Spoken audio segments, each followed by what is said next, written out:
bought a new house. And the new, still very new couch does not fit in. So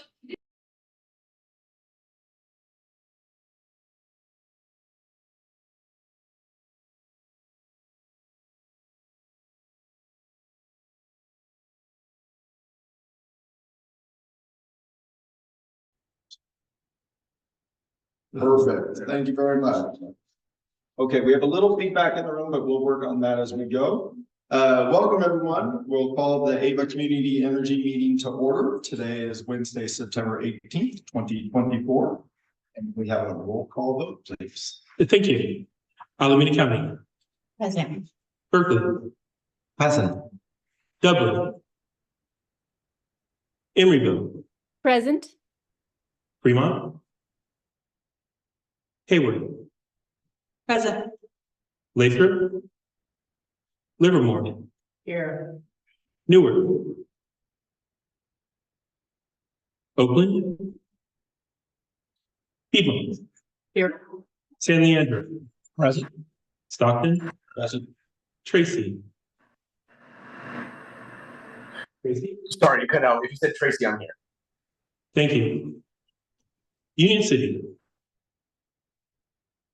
Union City. We'll come back. Thank you.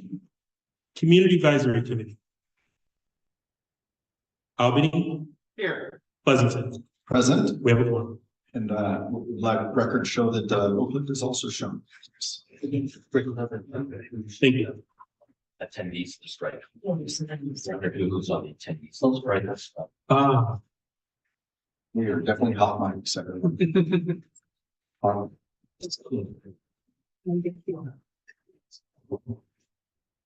But the list on Very good. Attendee list for Dublin. You're working on that, Adrian? Yes, I Okay. know. Okay. Do we swear in our new member now or after the pledge? Yes, let's go ahead and let's swear in. Okay, repeat after me.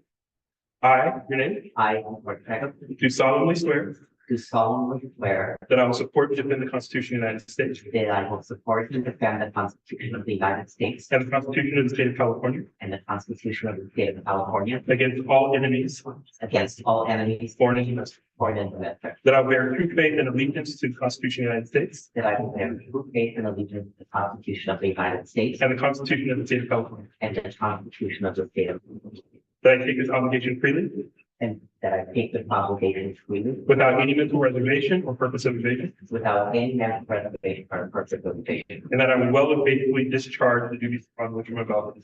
and that I well and faithfully discharge which I am about. Thank you. Congratulations. Welcome.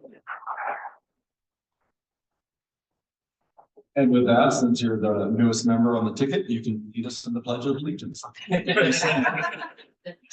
was wonderful.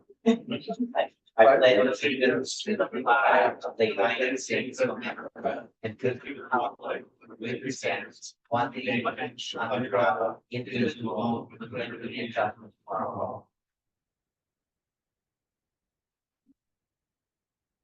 We have a message already for us to continue on that. Yeah, please.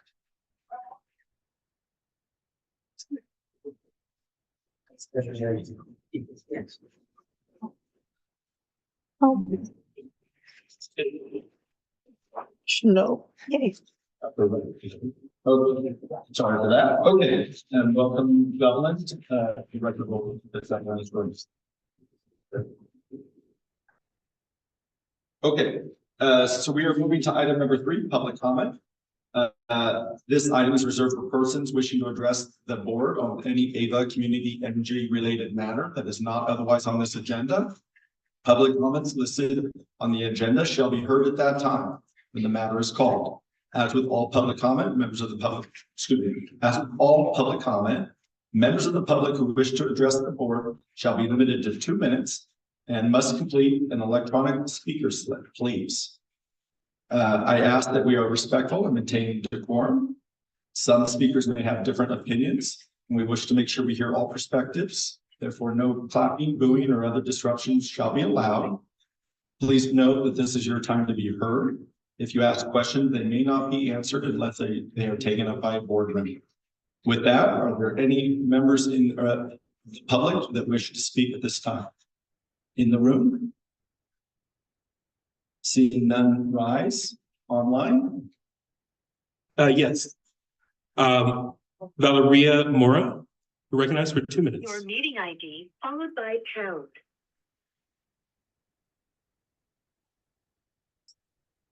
Barbara Stebbins, you're recognized for 2 minutes. My name is Barbara Stebbins. I'm with Local Enter your participant. Energy Alliance. I'm here to make a correction or an addition on the agenda. For, a link in the agenda up until today that was entitled LCEA petition and referred to 96 different emails that had been sent in, 95 that were in opposition to the board taking the nuclear. And that one has now been corrected by staff. At LCEA, LCEA did not initiate those emails. We think it was possible they were initiated by the Sierra Club in a separate initiative. Meanwhile, East Bay Clean Power Alliance, not LCEA, submitted an Action Network document with 223 signatures and many comments that came from their Action Network petition entitled Keep Ava Community Energy from Accepting PG&E's Nuclear. By zip codes, we know that at least half of those signatures were from people living in the territory. As we understand it, that document has been shared with all board members and the CAC, but was too late to be added to the online agenda with a link. As of 4 p.m. today, that petition now shows 312 signatures. Thank you.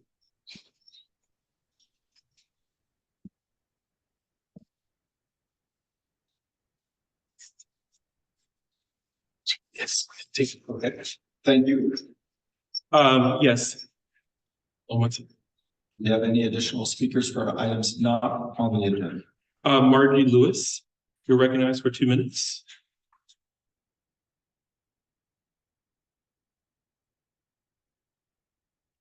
Okay, we'll move on to with the next speaker, Valeria Mora, and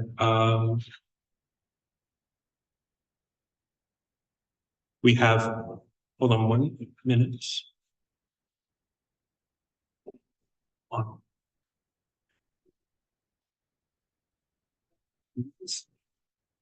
There are no further speakers for public comment. Okay, and seeing no additional speakers rise in the room, we'll close public comment and bring it back. At this time, we're going to move to item number 4. Before I do, I just want to point out to all members present that there are all the public comments received printed out at the back table, as well as the petition mentioned by the speaker. Okay, so item number 4, we have a closed session, which is 456 for the public, maybe following at home. Item number 4 is closed session public comment. Are there any speakers in the room who would like to speak on item number 4? Please rise and approach the podium at this time. Seeing none, we'll go to online. Are there any virtual comments for item number 4? There are no hands raised at this time. Okay, we'll close the item number 4. We're now moving to item number 5, which is closed session. For members joining us virtually, it is a calendar invite with the link to the closed session Zoom. For the members here, we are proceeding to the room for that way. Okay, thank you. We'll adjourn to closed session.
Adrian?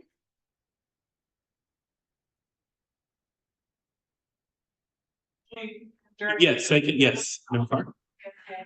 Oh, am I in the closed session? Because I'm not quite sure. No, I will send you the link again to the closed session. You should have it in your calendar. There should be a separate closed session invite. Thank you so much. I'll email you. Thank you.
Sorry, everyone, we're just trying to wait for a few members to join us from closed session, and then we will resume shortly.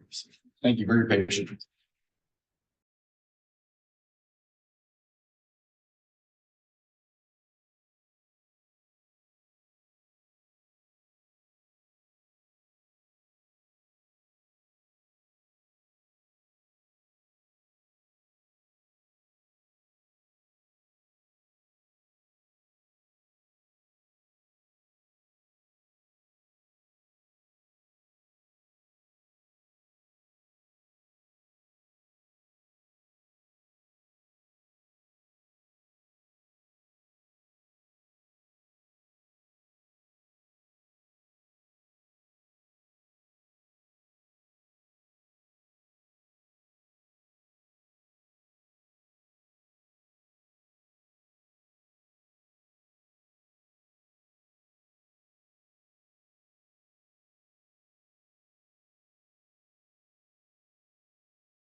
Okay, thank you very much. We're gonna come back from closed session. So that was item number 5. We're gonna move to item number 6, general report out of closed session.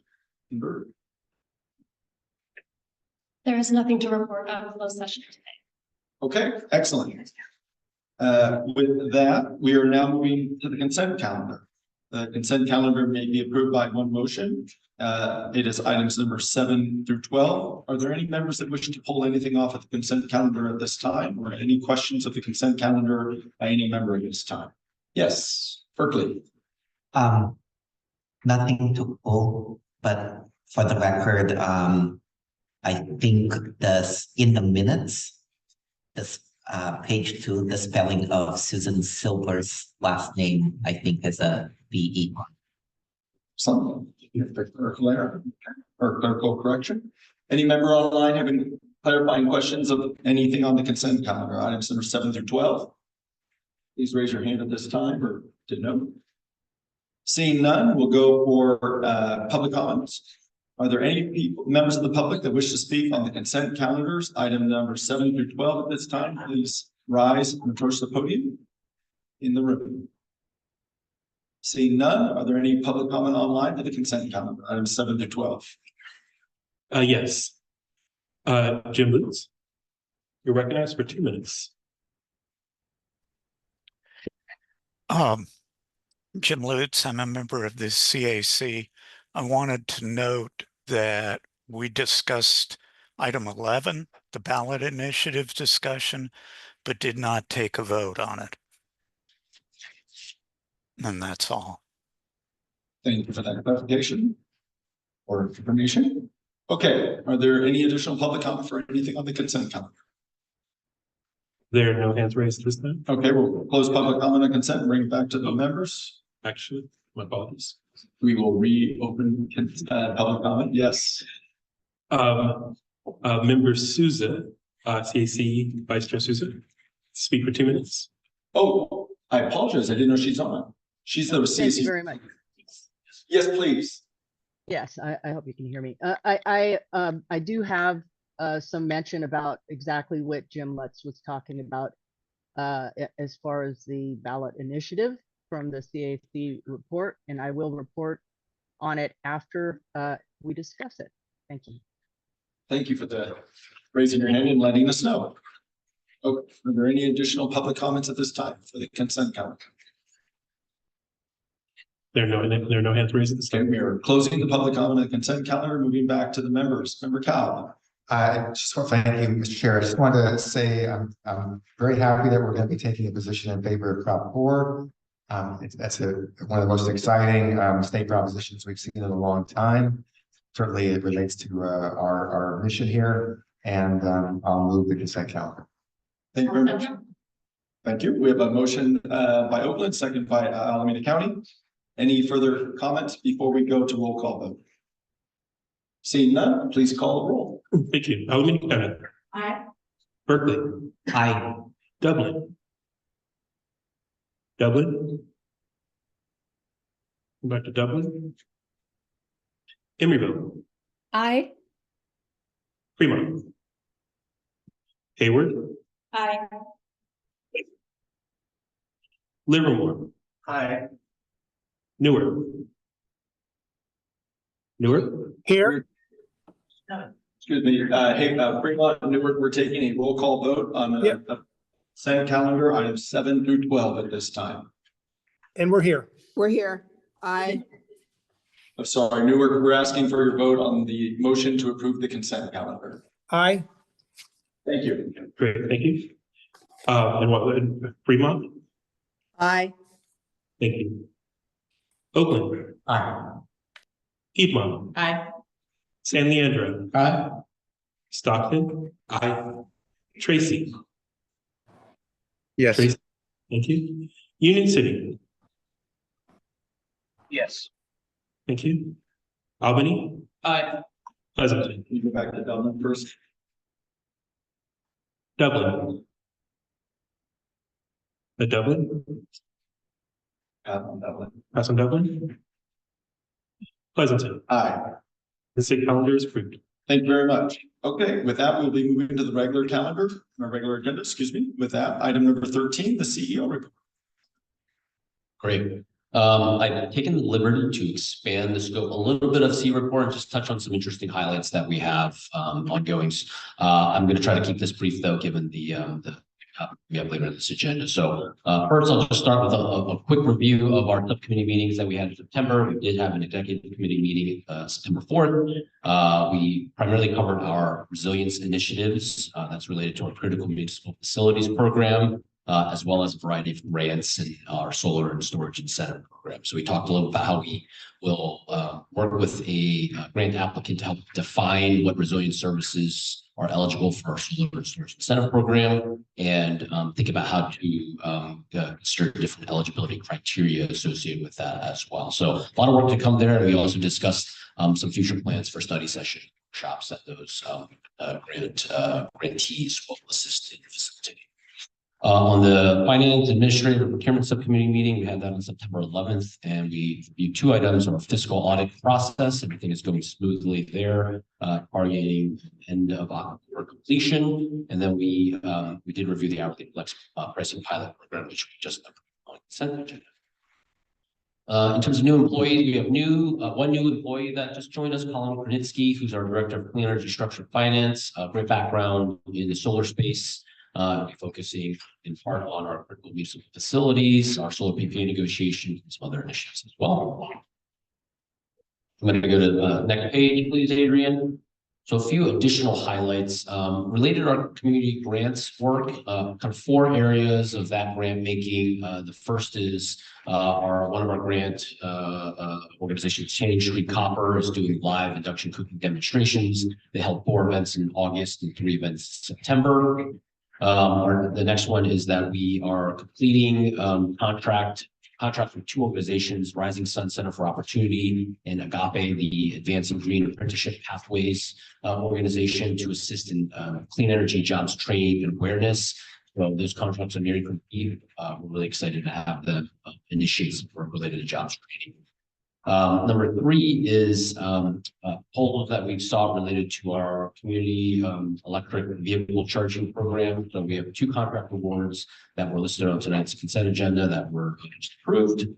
And then lastly, we had a request that was issued in July, community partner to support our workshops and case studies that I just briefly touched on our executive committee meeting to select a grantee to support our community resilience hubs efforts. That deadline was August 30th, so just passed, and we're in the evaluation phase for selecting that organization. Plan to bring that forward in October. Next item, Habitat for Humanity groundbreaking. A number of our board members were able to attend that along with myself. Really exciting initiative that we supported and sponsored for a build out called Sequoia Grove, it's a relatively small build out, but it is 10 all electric homes in Hayward. So really exciting work there. We've specifically funded induction stoves, heat pump water heaters, heating, cooling systems, and battery storage. So really right into our core of what we're trying to facilitate. It was a really exciting moment to be a part of that groundbreaking, and be excited to track the ongoing progress of that build out. Next item, thank you, Adrian. I just wanted to flag that we have our community sponsorships program right now live and accepting applications. This has been an ongoing initiative for us throughout the years. So quarterly, we typically open this up for what are $2,500 sponsorships. Historically, we worked with youth sports teams, STEM programs, performing arts programs. So really trying to get these sponsorships throughout various organizations in our territory. So just wanted to flag that application process is open now through November. There is a link there for various organizations to be able to apply, and certainly encourage our board members to help facilitate and make sure she's aware of that program. Next item, Adrian, new website. So if you have been on our website, whether it's to check the agenda for this meeting or otherwise, you'll notice that it's got a very different look and feel and navigation. We're really excited to have launched that. Just did that last week on September 9th. And you'll see we've tried to simplify the messaging, improve the navigation of the website. And we've also added individual links to each city that will have some additional stats that are specific to the city that I think would be relevant and useful for our customers and certainly for our members if they want to peruse that. So want to flag that, and that will help support some of our new branding efforts. Scroll a little further, Adrian, thanks to this table of upcoming events. Just wanted to flag some of the interesting events that we'll be participating in, both in terms of sponsorships and informational support in September and October. I won't walk through all those, but there's a nice sprinkling events, Oakland Roots events in Hayward and Emeryville, New York. And so we continue to try to make those efforts to really get out there, talk to our customers, inform and educate them on who we are, what our programs are. And then the last little piece here, this is a really meaningful thing to highlight on related to our July rate changes. It's not standard to have a mid-year rate change, but certainly it's not uncommon to have some updates throughout the year, just depending. This particular one was driven by some of the PCIA sort of amortization process. And so has led to a reduction in the generation rate for Bright Choice specifically. And so what this table shows is a quick comparison of where rates are. That the change happened in July. So the comparison is from July 2024 rates relative to June 2024. So the kind of month-over-month change. But we've also provided a comparison to July 2023, so the year-over-year change. And interesting to note is when you look at the Bright Choice generation rate, you can see there's a reduction of that rate, pretty meaningful just from June to July, so around 12%. And then you can see year-over-year, that was about 5%, 6% to be more precise. And then you can see the column to the right of that is system fees. That's really primarily PCIA. It's quite meaningful. You can see month to month from June to July of this year, a modest reduction of 1%. But you can see obviously year-over-year, there's a significant increase in that PCIA. The net result of that is your total generation cost, which is that yellow column. We're about flat from last year, July 23 to July 24. There is a meaningful reduction from June to July of about 11%. That's, of course, good news in the face of generally rising energy prices. Unfortunately, when we look at that last column, that's the PG&E delivery rate. So that's related to transmission, distribution, metering, pretty significant increases there. So year-over-year, about 32%. And from June to July, about a 7% increase. That makes up about 2/3 of our energy bill to customers. Our generation is about 1/3. So that's a really meaningful change. I just highlight that because rising costs are really a challenge for our customers. Affordability is a major issue. It's really important to be able to identify and speak to what's changing in the bill. Generation charges or generation costs are actually coming down, whereas the other components are increasing. Unfortunately, that's a piece that's out of our control, but it gets lumped in that overall energy bill. We have to help to message and inform our customers what's happening. And that's it for this year. Excellent. Okay, with that, are there any questions by any member in the room related to the CAC or excuse me, CEO report? Yeah. you can- Thank you so much for that report. I wanted to dig into the PG&E delivery rate increase of 41.5% year over year. Could you break down what is driving that? Is it principally the increases that the CPUC has approved over the past year? Are there other components to it as well? Certainly, any increase there has to be approved by the CPUC. So in short, yes, of course, it's in alignment with that approval. What is driving that specifically? There are a number of areas, or very specifically. At a high level, I'll just say that it captures a lot of wildfire-related hardening both in the transmission and distribution system, and it also includes other investments in transmission build-out, things of that nature. Thank you. And do you have an update on when the final implementation of a solar billing tariff might be coming to a vote?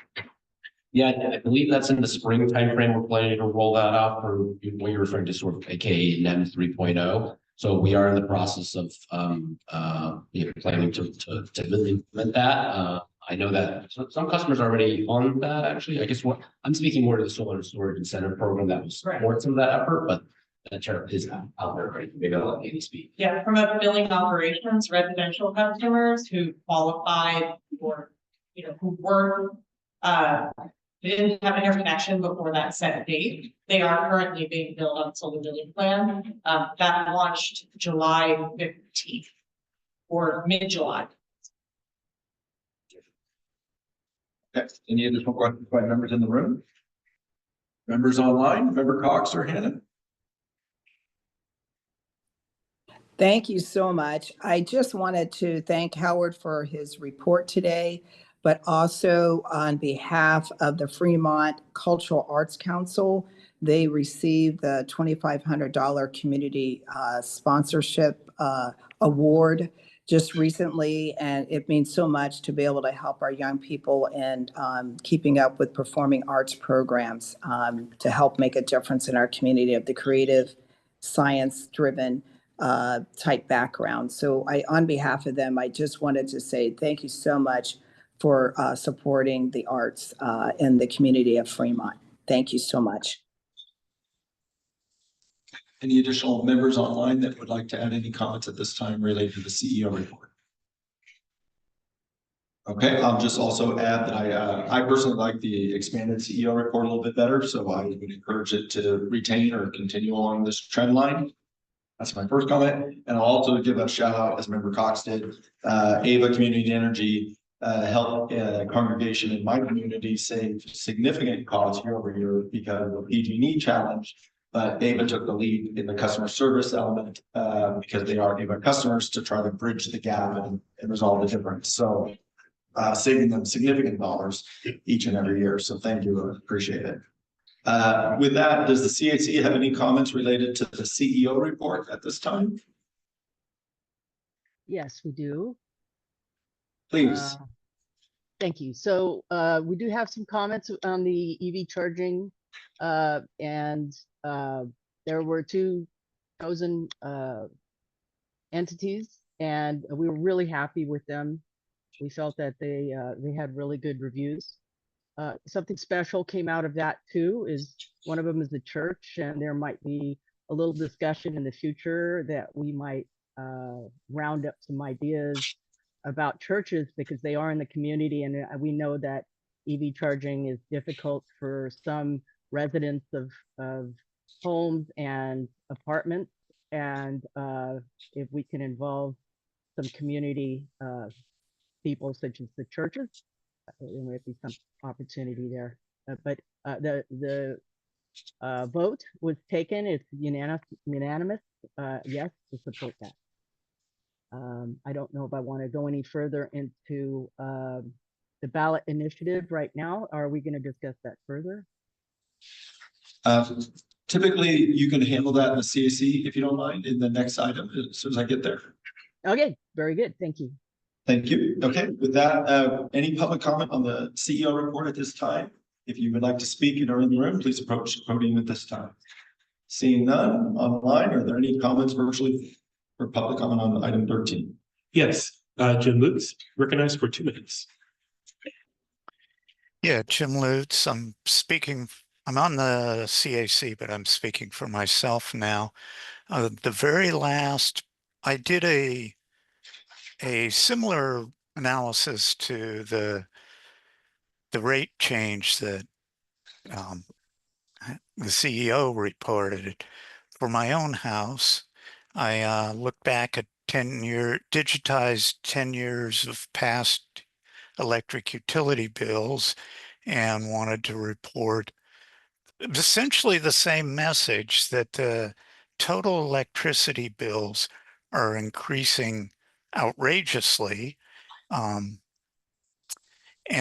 the AVA's generation rate isn't. But we joined EVCE in July of 2018, and since then our total electricity rates have tripled. So I just want to echo and support what Howard was saying there and encourage the board and staff to, where possible, do the best they can to put the pressure on the PUC and the legislation to roll back the electricity costs. And that's all. Okay. Are there any additional comments online for item number 13?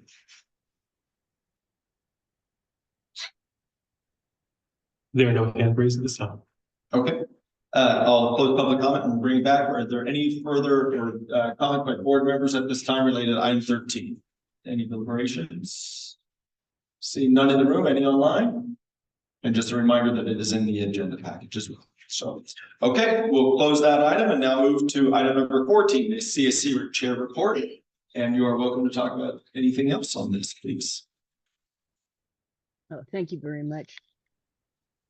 We did discuss the hourly pricing pilots, and they're a pilot, and it's a good study. I think people should sign up and try it out. It's required anyway from the PUC. So there was a vote on it. We support it from the CAC, which was pretty much a unanimous decision. I just want to reiterate that the ballot initiative Proposition 4 was too confusing for us. There were too many things. It was like a wish list of all the things climate action ever conceived of. And we felt that there was a lack of transparency in the wording. We felt that there was a lack of responsibility of where the monies are going, and that general fund was mentioned. And we did not take a vote because we have no idea where's this leading to, and we would like to see a little bit more clarity and transparency. So that was the outcome of the ballot initiative discussion at the CAC.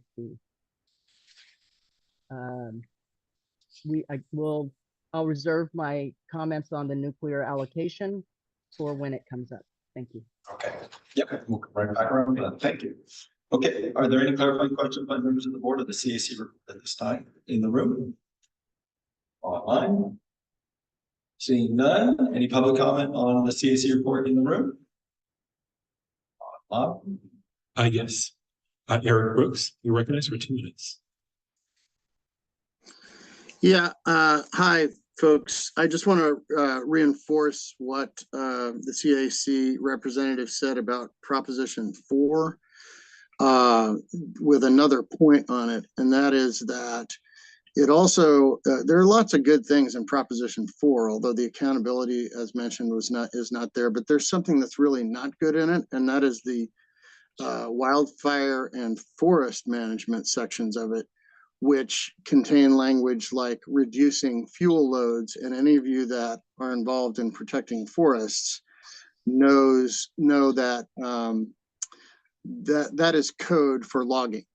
So if Proposition 4 wins and this funding goes through, it is conceivable that it could be used to promote the same old bad forestry and wildfire practices that we've been mismanaging the forests with for decades, and it'll lead to more logging. So that's another reason to hold back on Proposition 4. And for the record, I'm Eric Brooks. I'm with the local grassroots organization, Our City, and also with Californians for Energy Choice, which is a statewide organization that works to promote and expand community choice clean energy programs. Thank you. Thank you. There are no further hands raised at this time. Okay, closed public comment for item number 14. Any member comments or deliberations for the board? None. Seeing none, we'll close this item and move to item number 15. With this is our nuclear allocation decision. This is an action item for the board. Consideration of Diablo Canyon nuclear allocation. And with that, staff, do we have a staff presentation? Yes, please pull it up, Adrian. Thank you. You can go to the next slide. So we got about 2.5 hours. I'm going to try to move quickly through these presentations, about 15 or so pages. I'm sure there's interested public comment and quite a bit of discussion. Let me just start by saying I've done the best I can to try to engage with our board members to make sure that they're coming into this with clarification, information on the background. And I've met with different community members with mixed perspectives on this to try to share, try to understand what their issues and concerns are as well. And so I really appreciate the insights and the dialogue, and I'm proud that our agency is dealing with this complex issue, which I know has mixed perspectives, and that we're facing it, we're discussing it, and I think that's what, these are the hard issues that our agency needs to do in order to think about how to fight climate change and our decarbonization goals. With that, you can jump to the next slide, Adrian. So a couple really quick introduction slides. One is, of course, this is all in light of the extension of Diablo Canyon nuclear power plant to 2029 and 2030 frame. We are taking direction from the board specifically on whether to accept or reject the GHG-free energy attributes for that plan. Obviously, as the backdrop to that extension, the California State Legislature and Governor's Office is what sort of prompted this extension. It was previously anticipated to shut down in 2024-25 timeframe. We're right in the middle of that due to system reliability and emissions reductions purposes. They elected to extend that, and the CPUC, of course, subsequently realized that. We are going to see, we anticipate seeing at least an all PG&E in the October-November timeframe. So we're about roughly a month away from that. That's a typical process that they do with delivery beginning in January 2025. And then the last two bullets here are just a really quick summary. We'll have a table later to show this as well, but just give you a sense of what PG&E's 2023 power content is. They're about 53% nuclear, 34% renewables, 30% large hydro. It's certainly noteworthy that they don't disclose any natural gas, though we know that they have significant natural gas emissions. They have more generation than they have load, and therefore they have some discretion as to what they disclose. Last bullet is what our power content label is for 2023: 55% renewables, 34% large hydro, 11% unspecified system power. Next slide, Adrian. Thanks. So, of course, we are faced with this decision on whether to accept or reject the allocation of free attributes. I'll note the resource adequacy, so the reliability related aspects of this are something that are spread through all the load serving entities in California. There's not a decision to be made there. That is both an obligation and a product that is automatically provided to all load serving entities.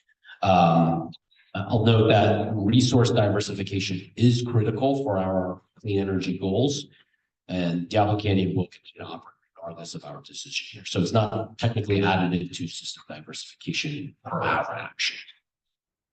And lastly, I'll just say, the benefits of accepting nuclear are cost savings, GHG emissions reductions, and perhaps more transparent GHG emissions disclosures. GD, and of course that has to be considered alongside with our customer or community preferences on power mix. I know that's central to this discussion. The scenarios we've laid out, certainly we could tweak these, but trying to really sort of standardize or simplify the options. Scenario 0, what we're calling sort of our status quo and do not accept nuclear power. Scenario 1 is accepted but displaced and procure a little less of the large hydro that we otherwise would procure. So that would lead to some savings that we're estimating about $20 million per year. That's starting in 2025. And if you aggregate that over a 5 or 6 year time frame, that's a little over $100 million that of potential savings. Scenario 2 is to accept nuclear and add it on top. So that would displace some of the system power that we have. That had $0 impact, of course, and does have some future savings associated with it because as we step up our already existing or related targets, that you're offsetting some of the future procurements that you may do related to large hydro. So hence there are some modest future savings. And then scenario 3 is to accept nuclear and alongside with that, procure more GHG-free energy to eliminate system power. So that would carry a cost estimated about $10 to $16 million in 2025. Next slide, Adrian. Jump 2 ahead past, yeah. So here's some more detailed information on the various aspects that I sort of summed up, and I'll try to move through these quickly. The first is, what does the offer from PG&E look like? So PG&E has, over the last several years, made an allocation offer for large hydro and nuclear. So we have a pretty good sense of what that sort of the transactional process looks like there, and it's going to likely follow in line with that. What is of note is the previous allocations were just amongst PG&E entities. This allocation amongst all load serving entities in CAISO, because this was a directive the state that extended for all load serving entities. So it's a smaller allocation share than what we previously considered or deallocated specifically, because you're spreading from just PG&E entities to all of California entities. The other thing of note is the exact volume is not exact because it's an estimate, it's a share of what is generated from Diablo Canyon, where they're providing a share of large hydro. That tends to be highly variable because obviously that's dependent on rain conditions year to year. Nuclear, on the other hand, tends to be very consistent. It's a baseload resource. So that is we can be pretty accurate with how we estimate that, but of course we don't have an exact number. So we're doing it based off of percentage allocation. That percentage allocation gets firmed up in the offer process in the fall. And really, it is only after the fact, a year after deliveries, that they actually present us with actual data to say this is the exact volume you got. But we can estimate that with pretty good accuracy. And last note is just our acceptance or rejection of the neutral attributes won't have an impact on whether Diablo Canyon is extended or not. That is already in place. Next slide, Adrian. So just a little bit more information from legislative background. This is a new slide presented in the spring. This was an order that came from the governor's office and ultimately, of course, went through the state legislative process. And they authorized an extension up to 5 additional years. And you can see kind of the voting process there that was associated with that. It did pass with a pretty wide margin. So in the California Assembly, it was a 69-3 vote to extend Diablo. And then on the state Senate side, it was a 31-1 vote. And it does also require a development of a clean energy reliability investment to accelerate clean energy resources and reliability associated with this as well. The last bullet there is just some language taken directly from the bill. It really references the need for increased system reliability and as well as considering goals to reduce emissions of greenhouse gases. And so that was really the rationale for why the state Senate and the governor's office for this extension. Next slide, Adrian. This is a slide we've seen in the past, and I'll just sum it up by saying the CPUC, of course, following the state passing of this, did formalize the details of that extension. They did that in 2023 when the CPUC formally adopted that extension for 2029-2030 and laid out some of the details associated with the allocation system that you need to go for it. And last bullet note here is simply a flag that currently our emissions accounting methodology is done on a net annual basis. So you look at total resources over the year, your total load over the year, you see how that sort of matches up. There is there is regulation on the horizon that we know of that will likely change that emissions accounting methodology. So it's done on an hourly basis. So we're looking at emissions levels on a 24/7 basis to look at what your generation's coming in load is, consider emissions in light of that. Go to the next slide, Adrian. This is just a little bit of detail related to the safety committee for the Canyon extension. Suffice it to say, our staff is not an expert on nuclear generation operations from the safety perspective. And so we did a little bit of diligence to sum that up here just to address what what the commission has required of Diablo Canyon. And there is an independent safety commission. We certainly are aware of concerns with anything that is nuclear related. They have a body that meets annually to review the safety provisions and where it's at. A little update from this comment, which notes the last meeting was in February. They did have a meeting in June, so they do meet multiple times a year to review safety aspects of the operation. I've included a link at the bottom. So those are the annual reports that they provided. These are all the 100-page reports that they do annually to discuss the operations or add some of the safety aspects. Adrian, you can jump forward. The next section really is associated with some of our decarbonization targets, some of our procurement targets. We also do a comparison of our power content relative to PG&E. Then we speak a little bit to what some other CCAs have decided on. So next slide, Adrian. This is our procurement target roadmap that's been board approved and updated several times.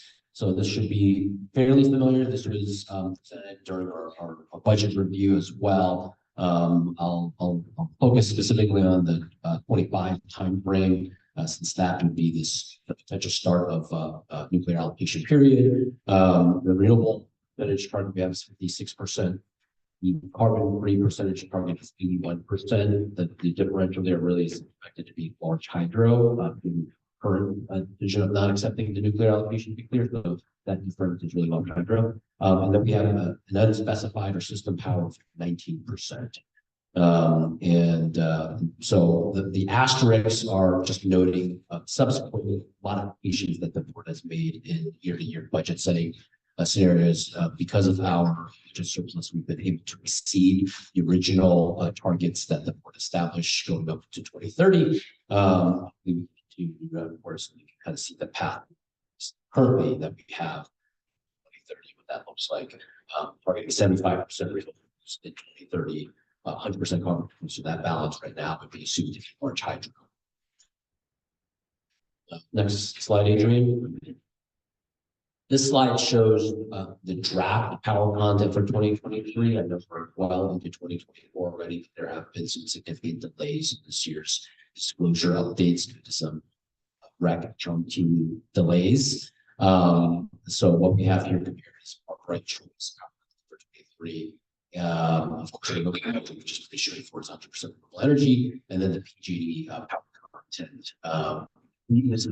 This is from information that has disclosed. We have seen draft information from them, so this is pretty reliable, but can be a little bit here and there, changes 1% or so.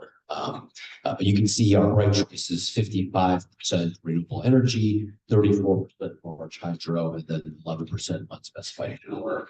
The question has certainly been asked of us: what is unspecified power? So that's system energy in California. That is a broad makeup of all energy resources that are generated in California. That can include both renewables, but also includes a lot of natural gas, includes nuclear energy. So it is, for all intents and purposes, as it says, it is unspecified. It is a broad makeup of resources in California. It does get a sort of average emissions level as a result of that. And then to the right, all the way to the right, you'll see PG&E's projected labels. So 34% renewable energy, 30% large hydro, and 53%. So that's a big number. As I've noted previously, PG&E is claiming zero emissions in 2023. We know they have significant natural gas emissions. Unfortunately, the regulation do not force them to disclose that. They have discretion on what they need to show. We have done our best to try to alter the regulations to require a disclosure of natural gas emissions. We have been successful in doing that. So they continue to have that flexibility to show other sources, given that they have more generation. Next slide, Adrian. This is just a little bit of history to maybe highlight that point a little bit of PG&E. This can go back and there's a similar trend, but we're just showing the last several years. You can see just in 2020, they had some pretty significant natural gas percentages. If you go back further, that number is considerably higher. Really, what has created this dynamic is the load departure from PG&E to CCAs. So they have significantly more generation than they have load. So over the years, as more CCAs have formed, they've continued to reduce their load. They have continued to reduce that natural gas number and like to show a higher that. Interestingly, the renewables number is more variable. Part of the reason for that is they do a lot of rapid banking year to year. That's just something that's allowed in the accounting system. They can look at generation from 1 year to plan. So a little bit more variable.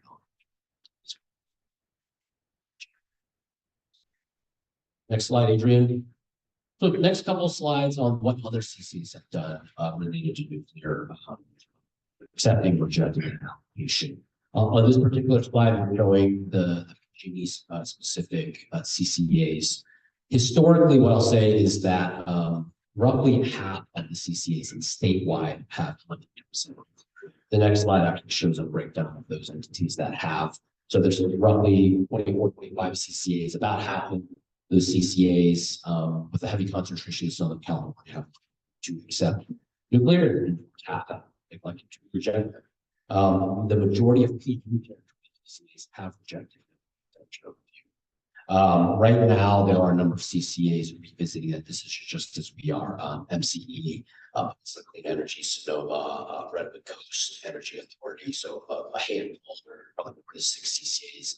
They're doing it as we speak in this kind of September timeframe. So not sure exactly where those will end up. I think they're all considering similar matters to us related to affordability, GHG reduction goals, and the complexities of what is the preferred power mix. Whether there is to accepting nuclear. And what I will note is that these MCEs, 2 subcommittees, their technical committee and their executive committee did vote unanimously to accept nuclear. So I think there's a leaning or expectation that they will accept it. That will come later in September. That will be voted by the full board, of course. And we similar subcommittees, the executive committee also voted to accept nuclear. Again, not formalized. We'll see what happens over the next several weeks. And it is absolutely hard to say. I think they're all wrapped with the complexities of the issue. Next slide, Adrian. Again, this is just sort of highlighting the various CCAs that did accept nuclear content. You'll see a heavier concentration between some of the Southern California CCAs. This is roughly half of all CCAs. This slide again was PG&E is mixed. Okay, on to the next section, Adrian, please. So the scenarios that we've laid out, next page, please. Thanks. So scenario 0, we've called it 0 because that's the status quo. We continue to reject the nuclear allocation. That doesn't change our target procurement levels. Scenarios 1, 2, and 3 are all accepting nuclear, and then some nuances beyond that. So scenario 1 is accept nuclear, reduce the large hydro that we're procuring. So the overall carbon-free target would be 81% in 2035. That would remain the same, and basically you displace some of the large hydro procurements that we're making in like to accept the application. In that case, there are some savings associated with that. We're estimating that around 20 million is working okay. It seems to have quite it will it is estimated to about $20 million savings annually in 2025. That's a pretty consistent estimate throughout the duration of the extension of Diablo Canyon. So over that course of 5 or 6 years, that is roughly $100 million of savings. Scenario 2 is accept nuclear and add it on top. So it's incremental energy that we're taking. It's really displacing system power that we're otherwise having to contemplate. So no cost or savings associated with that in year one. There are some modest savings in future years as large hydro would get this place in the future that would lead to some savings. Scenario 3 is accept nuclear and then further procure more GHG-free energy. So eliminate all system power within our portfolio mix. Right now, 2025, as a reminder, that was estimated probably at about 19%. So we would take the nuclear and then also procure more of whether it be nuclear, large hydro, renewable energy, try to offset all of that system power. Next slide, Adrian. The next few slides are a more detailed breakdown on each of those scenarios. I don't think I will cover each of those in detail. Really, what it shows is the target procurement schedule. You can see what it is from 25 through 2030 and the accompanying adjustments that come with it. Of course, the slide on 18 is the exact same table that we saw earlier in the presentation, so certainly no need to cover that. That's sort of the status quo. Next slide, Adrian. So the next few slides kind of detail some of those year-to-year changes for scenarios 1, 2, and 3. So you can see the breakdown from 25 through 2030 and what the specific power constant would be under each of those scenarios. And you can see at the top section, it's the annual savings that comes with accepting that nuclear allocation and then reducing the large hydro hearing. You can see the big adjustment, of course, is the large hydro line item is reduced. And the nuclear estimate is around 10% of what that allocation would be. Next slide, Adrian. This is a detail of scenario 2 through the years of 25 through 30. Again, we're adding that on top. So really the headline there is for the renewable energy and the large hydro line items. Those are unchanged from our current procurement targets. The nuclear level comes in at around 10 to 11% year to year. And then so your unspecified level is a smaller 9% starting at 5 is reduced to 0% in 2030. So that's a more accelerated time frame to lower our unspecified procurements and our GHG emissions associated with that force to come down as well. Next slide, Adrian. Scenario 3. This again is accepting the allocation and then more GHG-free energy. And that would assume to be a mix of large hydro nuclear just for cost estimation purposes here. And so you can see that that has a cost associated with it.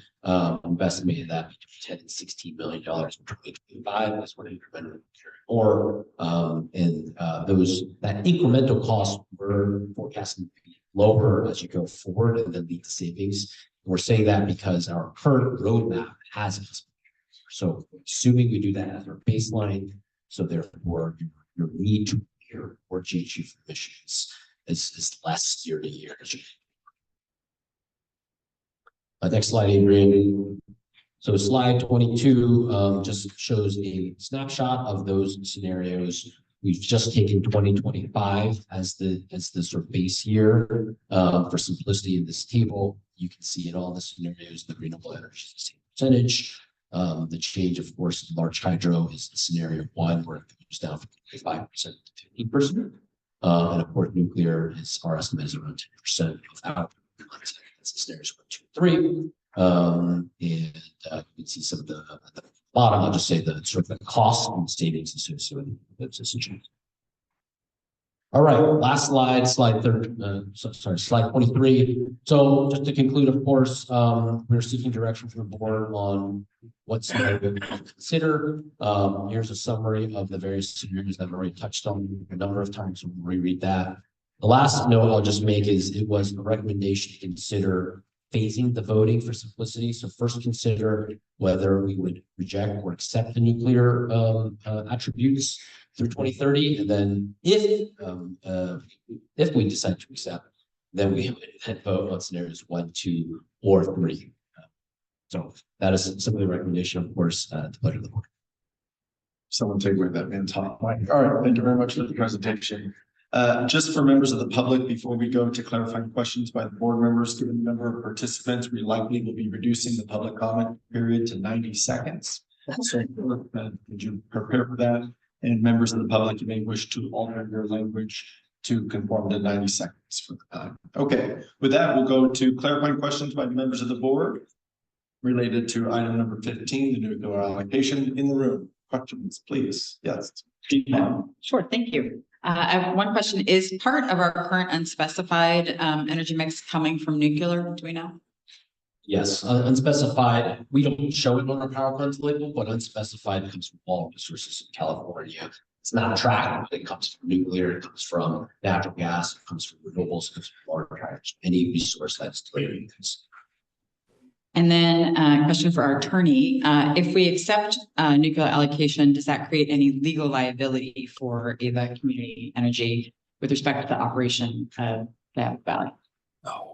In general, when the agency accepts energy and uses it on behalf of its customers, it's not associated with any liability for the operations that actually produce that energy. So whether that be a solar farm or wind farm or natural gas burning plant or coal burning plant or nuclear plant, we, by accepting the energy and using it for our customers, we are not accepting any liability for the operational creation of that energy. That would be different if we actually owned and operated our own facility. We do.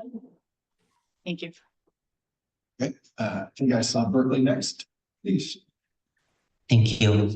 Do you have information handy on Berkeley's opt-out rate for renewable 100? I don't know that I have that off the top of my head. Yeah, maybe. It's a fairly, generally speaking, it's a fairly small percentage that we've seen across jurisdictions that have elected to opt up to renewable 100. It's a fairly modest opt-out rate. We've seen an increase in opt-down rates from the typical numbers. Those on average are still in the kind of low to mid single-digit percentages. It reflects that there are customers that know they're taking specific action, but it's not a huge percentage. And can you just walk me through the action that was taken in 2021? I believe that was the 10-5 vote, not to accept nuclear. Was the messaging at that time around the thinking at that time was that Diablo Canyon was going to close by 2025. Is that correct? That is correct. Yeah, at that time when that decision was made, the operation and we shut down 2 units, one in 24, one in 25 has been split. So that resurfacing this light of those changes the extension. So that decision was to accept or reject nuclear attribute for 3 years? There was not a specific time frame placed on it, so it was under the premise of I think it's implied that the known period for that nuclear allocation, we would reject the nuclear allocation, which we have done. Hayward, I believe you were next. Thank you. I just wanted to ask about scenario 1. So if we accepted the nuclear under that scenario, we'd be using it to offset hydro. And I just wanted to ask, so why that balance, as far as not just accepting it, because if hydro is a renewable and, that's, valuable, then why would we offset it that way? Like, why was that scenario presented? One clarification, large hydro is not renewable energy, not classified as renewable energy. Okay. Specifically sort of standalone. Yeah. I think we were trying to present a variety of scenarios, one of which captures some option for savings and the affordability challenges we had. So it is intended to displace something. Yeah. Large hydro, if you're going to choose something to displace it, procure less of. Okay. That while if you displace renewables, certainly there would be greater savings, but we felt that our goal has really been to procure more renewable energy. So that would be a low preference. And so we elected to show the numbers for large hydro. Certainly we could make a different adjustment on that. But yeah, so that's why scenarios 1 and 2 are different in that sense. In scenario 1, we're taking it and procuring a little less of something, and we're going to have some savings. In scenario 2 is we're just adding on top. Okay, and then was there any discussion, if we were going to save this, would we use that to try to accelerate our procurement of renewables to try to get us quicker to that 2030 goal. Certainly, I mean, any savings that could come from accepting nuclear, that can be board directed for what to do. Without specific board direction, that would of course flow through the budget surplus, which right now would first go to, as a really quick reminder, first go to reserves. I think it's $40 million is sort of the base case. And then above that, I think $25 billion would be earmarked for on-bill credits and solar storage incentive program. And then it would look back to reserves beyond that. So just based off of the budget forecast, any additional savings would ultimately, if you assume the budget was exactly as forecasted, it would go for that on credits and solar storage incentive program. Okay, thank you for that. And then the last question I have is, you know, if we choose to accept this, my understanding is we're not creating any new energy production from Mount Diablo. We're just accepting some of that's already in the grid. That is right. The operations for Diablo Canyon will continue through 29-23 regardless of our decision. All right, thank you. Okay, Stockton, and you're next. Thank you. I think I know the answer to this, but I'll ask it anyway. One of the reasons we're not already receiving power from AVA is because of the resource adequacy issue. What impact would accepting the nuclear allocation have on the resource adequacy question, both in our ability to secure resources and also on the cost of those resources? Yeah, so this decision is only to determine whether we accept or reject the GHG-free nuclear energy attributes. The system reliable benefits they're given. So the extension by the state and the CPUC is premised on resource adequacy provided to all those related entities. So we're getting a share of that decision on this. Any other questions, Stockton? Livermore? I got a few, some rhetorical. Okay, the first one is, are you complaints that electricity is costing too much? Certainly, anecdotally, yes. All right, some are going to be simple. Okay. AI, we're using more and more of it. There's going to be a bigger need for electricity, right? That's right. Yes. Certainly, forecasts show increased load demand in the data center, transportation, electrification, other things like that. Okay. And this nuclear energy, like someone said, it's going to be generated no matter what, right? Correct. Okay. The other thing is, will it decrease the electrical costs for ratepayers? So the attributes themselves, so our ratepayers are going to be paying for the applicant regardless. That's actually part of the non-bypass PG&E charges, so it's not technically part of our bill. The GHG-free attributes that we're talking about here do not come with any associated cost, so it wouldn't make it more to accept it. Yeah. Hey, the other thing is, you know, well, I know the White House is going to come up with notes or whatever announcement that they're going to support nuclear energy, building of new reactors, and they're also going to have put money into making sure they're safe and there are no costs over it. And the other thing is, I think people like Salmon and right now like Klamath River took down all their 4 dams. So I'm thinking about in the future, you know, the Indian tribe would love to have more water, more rivers flowing freely. So would that hurt our hydro production? If they close another few, they open up a few more rivers? Yeah, I would just say directionally, large hydro is becoming more scarce, both because of increasing drought scenarios. Although, as we've seen in recent years, certainly there's highly variable weather conditions where you have, you know, large, you know, heavy rainfall seasons and you have drought conditions. So it's a little bit unpredictable. But in general, there is less large hydro. There's no new large hydro that's going into development, and there certainly is, you know, pressure to reduce the large hydro that is existing. So depending on, you know, hoping that we get enough hydro power, that's like flipping a coin every year. We don't know how much drought it is again for the next few years or what. I think that's right. I mean, the allocation is very hard to predict, and even our procurements, like many of them are on a contingent basis. If there's flows, then we get more hydro energy. If there's not, unfortunately, we get less. The other dynamic just to be aware of is in the Pacific Northwest, due to their own climate changes, there is less large hydro flowing into our state from the Pacific Northwest. So that resource is just becoming more scarce, where historically there's been a lot of it because they themselves have shut down coal plants and things of that nature. We're not getting as much of that flowing into California. Okay, Sandy, A couple of questions to better understand what happened at the state legislature, to the extent that we know, right? Trying to get a sense for the wide margin of victory. It sounds like there was almost unanimity across the Senate and the Assembly. Do we know the why that near unanimity? Yeah, I mean, I don't have all of the underlying details of some of the backdoor conversation and things like that, but the impetus was a reliability issue. You think about a few years back, we're rolling blackouts, and you can imagine from the governor's perspective, of the state legislator perspective, high concerns over system reliability issues, and part of that is driven by planning and natural gas units going offline, and there have been extension of natural gas units in light of that.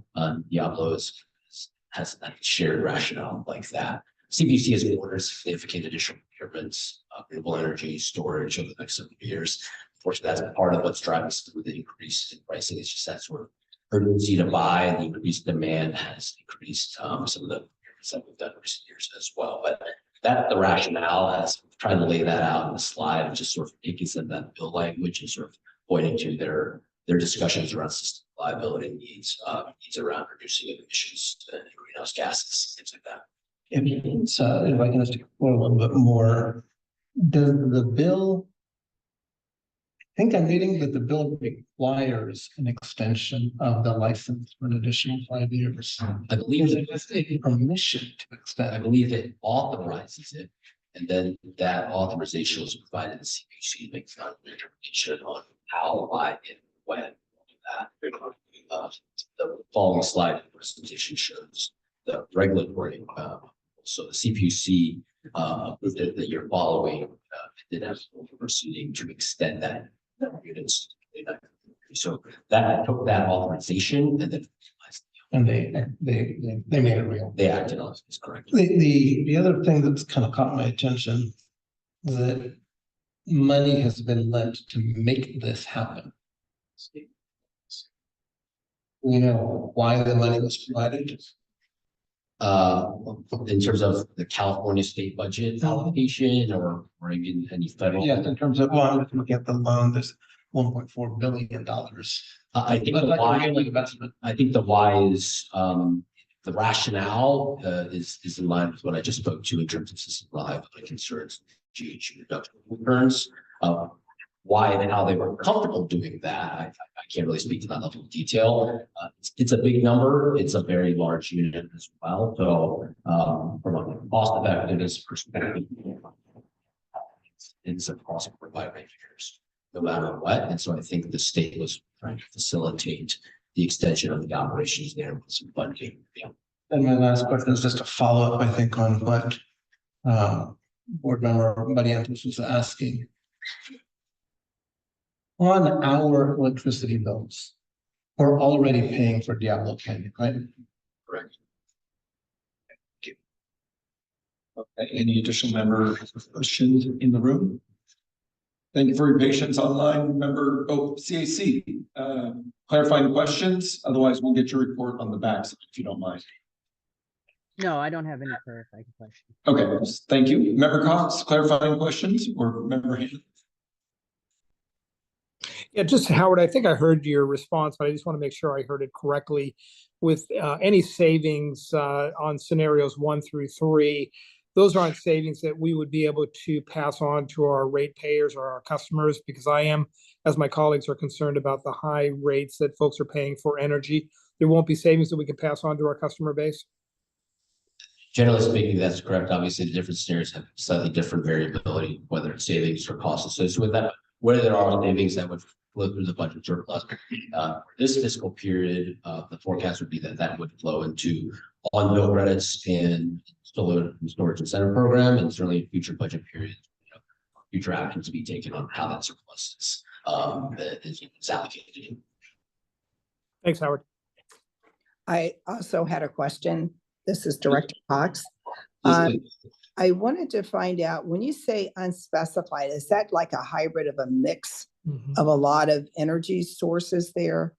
I was just trying to understand when you use that term.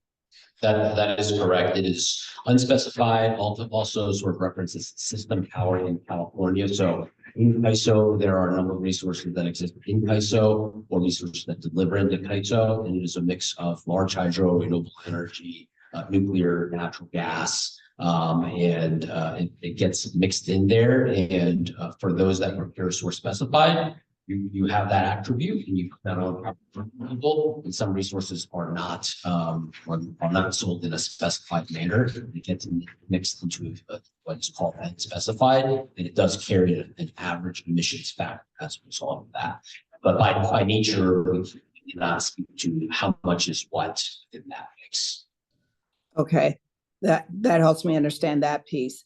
Now let me understand on when you look at scenario 1, 2, and 3, nuclear is kind of capped, give or take, in the range of 10% to 11%.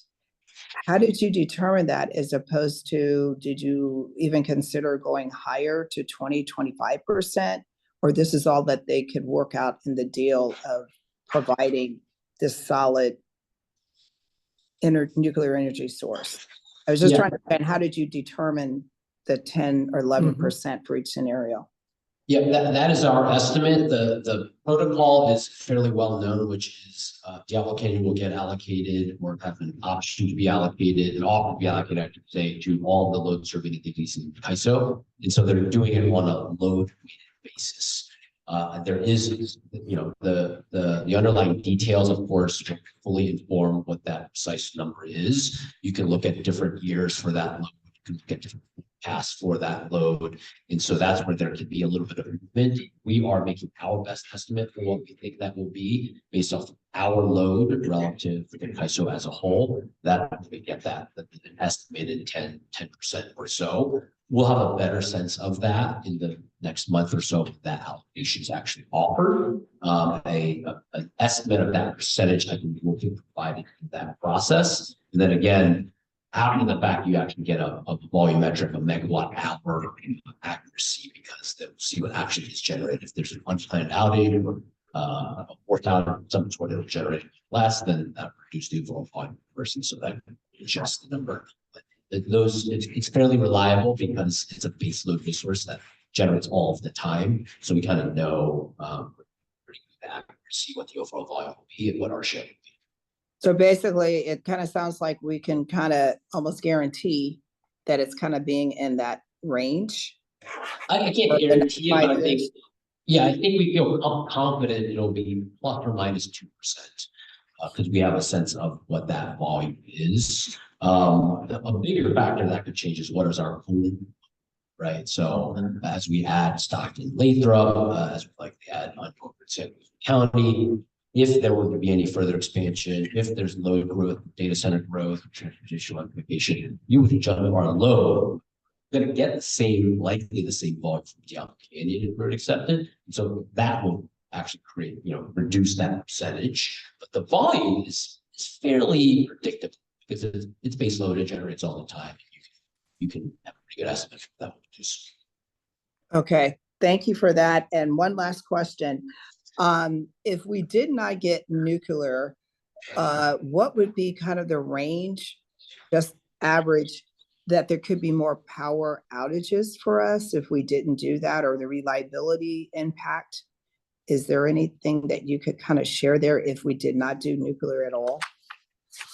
I just want to clarify again, our decision to accept or reject nuclear has no impact on the decision of the actual extension of Diablo Canyon. So the system reliability benefits are going to occur regardless, and our customers will get a share of that, and we'll pay a share of that.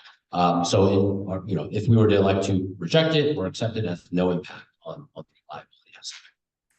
I'm sorry, I couldn't hear your last two sentences there. If we were to accept it or reject it, it would have no impact on the reliability aspects because the plant will operate regardless. Oh, okay. That's good to know. Howard, I have one last question, if I may. As we're looking at acquiring nuclear, as many other organizations are as well, do we anticipate long-term that might actually bring down the cost of solar and wind as we look out 5-10 years because we're not making such a demand on those resources? I would say that's really difficult to predict. There's so many market dynamics that influence price. We've seen an increase in solar project pricing over the last several years due to a number of factors, inflation, supply chain challenges, tariffs, which are highly political in nature, and just general demand, increased demand by CCAs, increased demands by corporate buyers, and changes in load impact demand, of course. So those are a lot of dynamics influencing pricing in the future years, and nuclear plays a role in that. Basically, all generation resources out there play a role in that and what is available to serve load. So it's really difficult to predict what is the exact location of the obligations extension in that regard. Thank you, Howard. Thank you, Howard. Are there any additional clarifying questions by members online at this time? Coming back into the room, any further questions? Yeah, Alameda County. Thank you. Thank you for the presentation and to my colleagues for asking such comprehensive questions. I wanted to know if staff is aware of any safety concerns for workers or the surrounding community at the campus. I'm not aware of any pressing concerns. I think the Safety Commission itself is sort of our evaluation of any, alerts or flags related to that. Certainly, any generating facility, and certainly with nuclear generating, aware of there being heightened concerns and risks associated with the plant of that nature. But certainly there is, of course, an independent commission that's established in order to review that adequately. And so while we've certainly done some level of diligence, we've tried to provide a very brief summary, which is to be clear, it's not really an adequate summary, but it's just touching on what is being done and that's reference on what the Safety Commission has evaluated. That's been the diligence that we've been able to do, but we're not aware of any outside concern that's been continued to share. Any additional, did you have something on me? Yeah. Just very briefly to Alameda County's question. While we were going through the presentation, I looked at the latest report from the Independent Safety Commission. Thank you, Howard, for having that in the presentation and having the where you could find that. And the latest they had was from right before Diablo Canyon was extended, and they had no safety concerns. It gave the plant very high marks for safety and noted it had very low radiation levels overall. So no concerns there. That being said, I went to San Luis Obispo, Cal Poly, and my English class was the fall. Berkeley, yes. Clarifying questions, please. Yeah, thank you so much. I am new to the board, but I have been on the territory in the founding of this agency, and my recollection is at the time, the vision was for what is now AVA to be a leaner, greener, more affordable alternative to PG&E. Can you speak to any potential reputational risk of our acceptance of nuclear capacity? Yeah, I mean, I think that's a big component. It's been a concern that's been flagged for the public, and it's certainly been flagged by various board members of, how do we perceive nuclear energy? And I think there's mixed perspectives on that. And I think from a customer perspective, we do need to think about what is a brand impact, and is this something that our customers want, don't want, and what are their options? Right choice, so 100, what are they, or not thinking about affordability of those options. A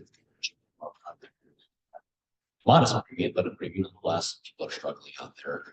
Is that an option that they would pursue if they were unhappy with nuclear energy being in the mix for right choice? I think it's a really difficult thing to quantify somehow. I think the perspectives are quite mixed. I've heard that totally. I've heard that in conversations, and I think it is a complex issue to grapple with. And why we're having such, diligent conversation and discussion here. Any further questions? No. Okay, I actually have one, Howard, and I think you said it earlier, but I just want to make sure I'm clear. One of the benefits under scenario 2, it seems like, is the GHG emissions, and that is, I guess what I want to confirm is that's because it seems like unspecified power has a GHG. Is that a specific application, or is just a number they give you to say when you do unspecified? Yeah, for any unspecified that we have, there is a very distinct emissions factor that they apply to that. I don't believe it actually changes a whole lot year to year, but in any regard, we get that CC sets that rate. That rate is largely driven by natural gas, so a lot of that system power is akin to natural gas, and so we know how to calculate that. It's a very explicit procedure to do that. So this is what the emissions is for the unspecified.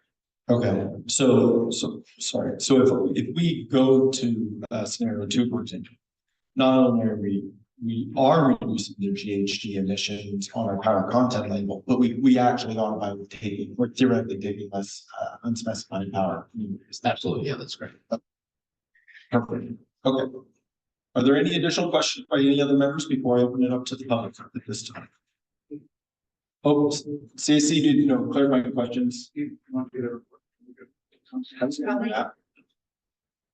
I was going to do that. So I apologize. Just to be clear, I'm going to ask for CAC report after public comment, but before members' comments and deliberations. So we have it there. Okay. So with that, we'll be opening up to public comment. As I mentioned earlier, the number of potential speakers, we're going to be limiting to 90 seconds. So I'd ask that you would do that. And I will repeat it, and I'm sure everyone will adhere, but I ask that we are respectful and maintaining decorum. Some speakers may have a different opinion and wish to hear all perspectives at this time. I have to say this in Pleasanton, so I'll say it here. No clapping, booing, or other disruptions will be allowed. And this is your time to be heard. If you ask questions, please know those may not be answered, possibly by anyone, unless it is picked up by a board member to carry that question further. So with that, we will go first to in the room public comment, and then we will go online. I appreciate everyone's willingness to work with us. If you can please fill out a speaker card, they need to be turned in for our record. With that, if you would like to speak on item 15, I ask that you please line up in the podium at this time. We're lining up just down the hall between the chairs. Just give us a small second first. Okay, thank you very much. And Adrian, are you ready with the time? Give it 1 second. Since it's 90 seconds, we want to make sure we give it. Go ahead. Welcome. Great. Hello, board members. My name is Jesse Gutierrez. I am a student at Cal State East Bay, currently studying public health. And I'm here to oppose AVA Community Energy on their decision to protect nuclear power from the Diablo Canyon facility. Nuclear power is not a clean energy that the Community Choice Energy Agency has committed to provide, as it delays local clean energy investment. Taking this energy from PG&E is an endorsement of the various infrastructure charges PG&E justifies in its repeated rate hikes that are depressing customers and our economy. As a public health student, I view this issue as exacerbating existing health disparities, focusing on fence line communities, facility workers, and the impact of nuclear energy on the climate and the environment. The health risk associated with nuclear energy should not be ignored. Nuclear waste and ionizing radiation causes cancer, cardiovascular disease, and cataracts. Nuclear energy is expensive and not cost effective or supportive of AVA Community Energy's mission statement to provide clean energy to the community it serves. Adding nuclear energy and charging renewable 100% customers at a premium rate is deceptive. By saying you would add it to the Bright Choice, this adds insult to injury to low income and struggling taxpayers. Thank you. Thank you.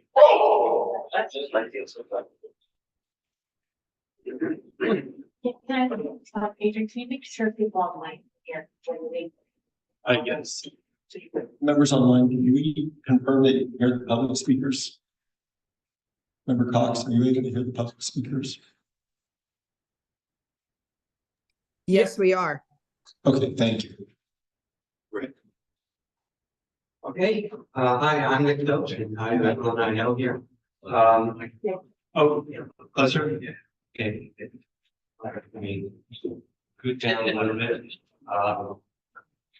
Thanks. Hi, I'm Nick Doe. Hi to everyone I know here. I was a council member in Albany for 6 years, and mayor for one of those years.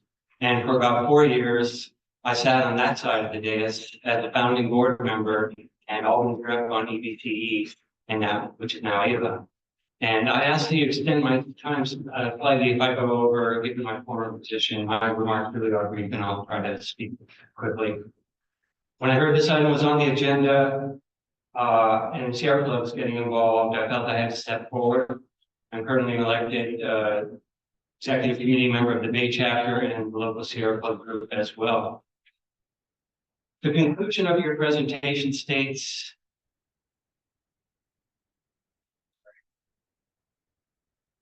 and the CEO said it himself, AVA's decision to accept or reject the allocation of nuclear GHG-free attributes will not impact the operational extension of Diablo Canyon. I beg to differ. When this first came up on the board, I was at the very least skeptical. I'm opposed to nuclear energy, but I also wanted to view the matter with a pragmatic eye. My biggest concern was that our actions would help boost the market for nuclear energy and cause the Diablo Canyon plant lease to be extended. I was strongly assured that this was not the case. I can't even remember now how I voted, but I felt reassured that we were not helping advance nuclear energy. Well, what do you know? Thank you. A few years later, our governor extends. I'm sorry, we're gonna have to cut you off. And now one thing did not necessarily lead to the other, but draw your own conclusions. Thank you.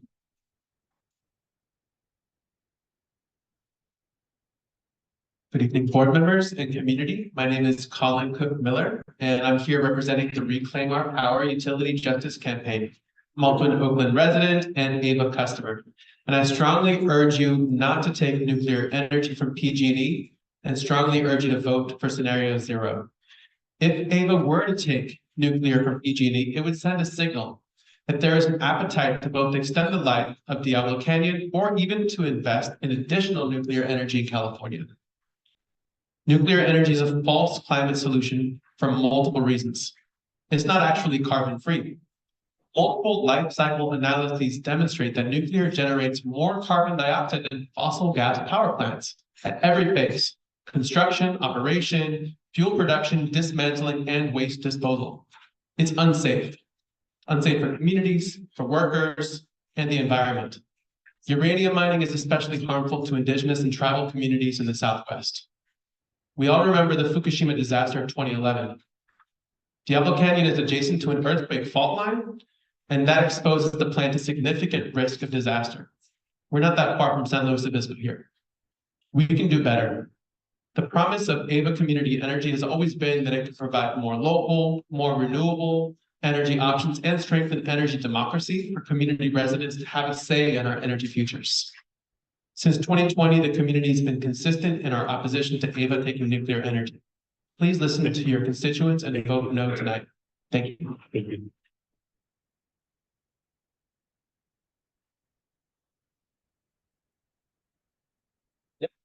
Hey, good evening. My name is Emiyoko Young, and I'm a representative of Reclaim Our Power Utility Justice Campaign, and also a customer of AVA Community Energy. I'm speaking today to oppose AVA Community Energy taking nuclear power from PG&E and to choose scenario 0.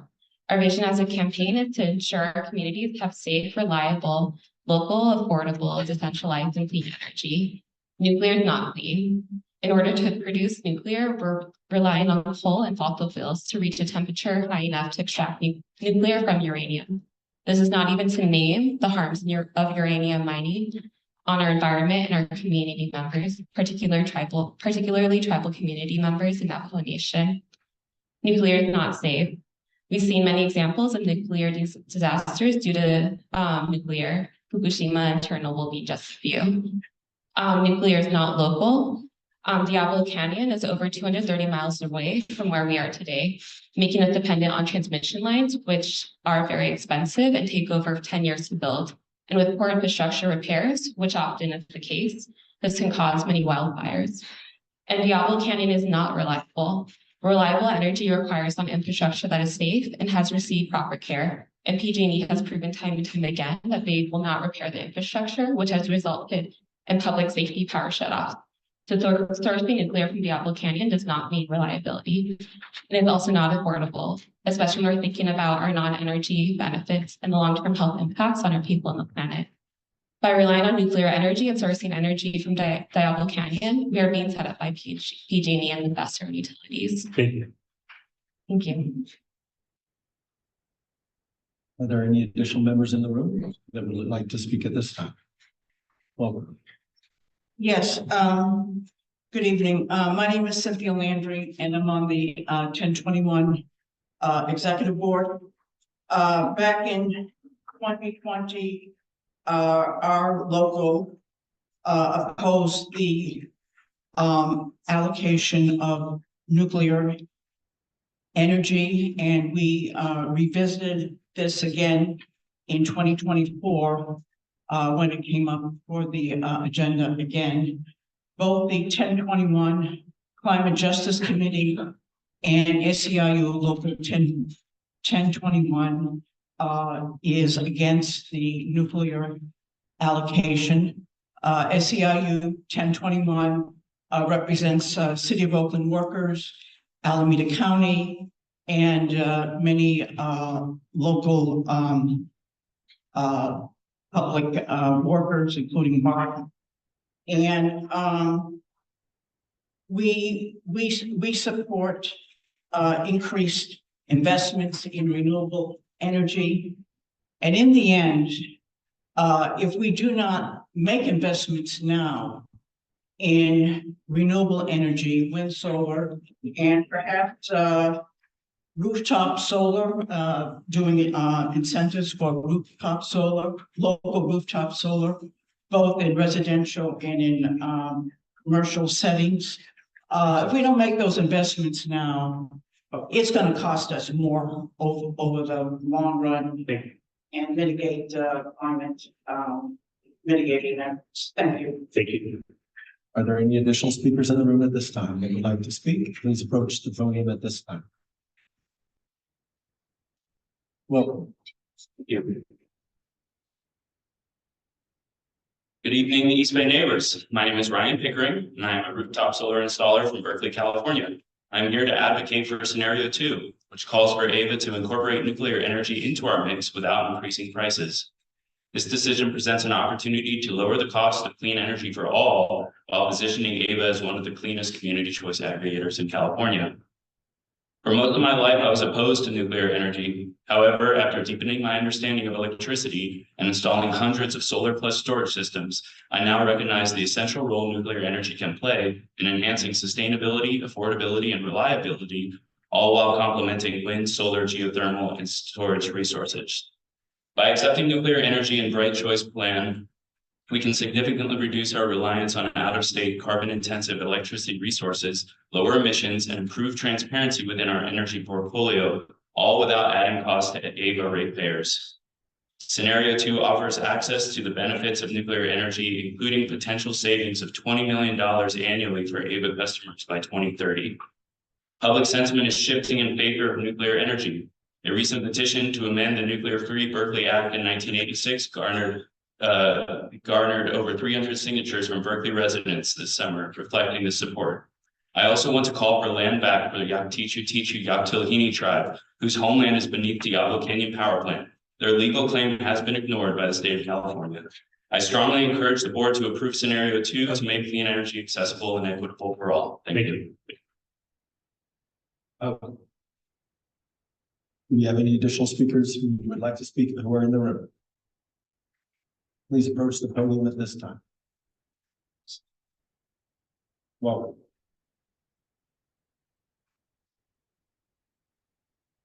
Hi, my name is Brendan Pittman and I live in Berkeley. I urge this board to accept the nuclear carbon-free allocation and to vote for scenario 2. This scenario would reduce GHG emissions, does not cost a dime today, and provides projected savings in the tens of millions of dollars in future years. Money that can go back to customers or to local community programs. Let's be clear, this plan does not impede on AVA customers' choice to have renewable energy. The Renewable 100 plan is and will continue to be available for all those in the AVA district, including those already automatically enrolled. This decision tonight affects the people who want the same level of choice to choose a plan that is most affordable with the least environmental impact. Accepting this allocation will help those customers save money, reduce GHG emissions, reduce out-of-state, dirty, unspecified energy, and create a more transparent, bright choice portfolio. Scenario 3 actually shows that nuclear is the most cost-effective way to fully eliminate system energy. This decision will not impact in any way whether Diablo stays open. We keep hearing that nuclear is dirty. I challenge anyone here who claims nuclear is dirty to explain on the record how the UN International Panel on Climate Change finds nuclear energy has among the lowest GHG emissions of any source. Accepting nuclear energy is both prudent, environmentally and economically. I urge you to stand with other base CCAs and accept nuclear energy. Thank you so much. Thank you. Okay, is there any additional speakers? Thank you. And if you are next, please line up in the area behind you. Hello, everyone. My name is Diego Juarez. And yes, I represent Nuclear Clean Energy. I come from UC Berkeley. But besides that, I'm any other loyal to represent myself. I just want to state that I understand anyone's concern. At some point, I was not in favor of nuclear energy. But if we base on facts, it is also true that what we call renewable energy also causes pollution to the environment. And nuclear energy is also known that is the lowest producer of CO2. So this is a great opportunity not only to accept more clean energy and reduce all the negative things that occurs to especially low-income communities, but also have other things, other savings, and other positive events. I understand everyone's concern, but the facts do not support all the danger. I know I study communication, and I understand everyone's concerns, really, but the fact is that nuclear is a safe, reliable, and clean energy, that it is going to decarbonize the planet, and it is going to help us reach that goal. And it's not against renewable energy. It's actually something that will benefit current renewable energy technology. Thank you so much.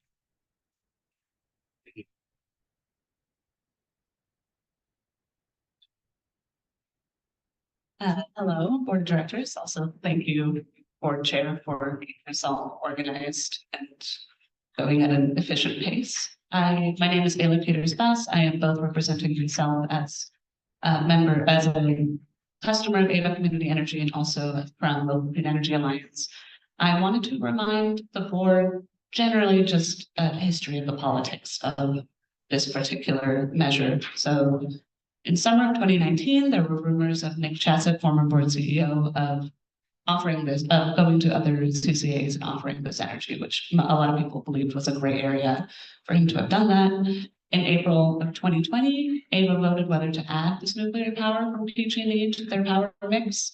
That did not pass. That had a lot of community opposition. I believe it was 86 people spoke against that. And in December of 2020, the board decided to take the nuclear and sell it on the market. By 2021, that was decided that wouldn't be able to happen, and the AVA had to dump that onto the market for free without getting money out of it. And I wanted to also point out again that the Community Advisory Committee did cite a lot of concerns about continued utilization of Diablo Canyon Power Plant, and the fact that if in rejecting nuclear energy, AVA can continue to serve as a beacon for renewable energy and to continue to follow its mandate for clean local energy. Thank you.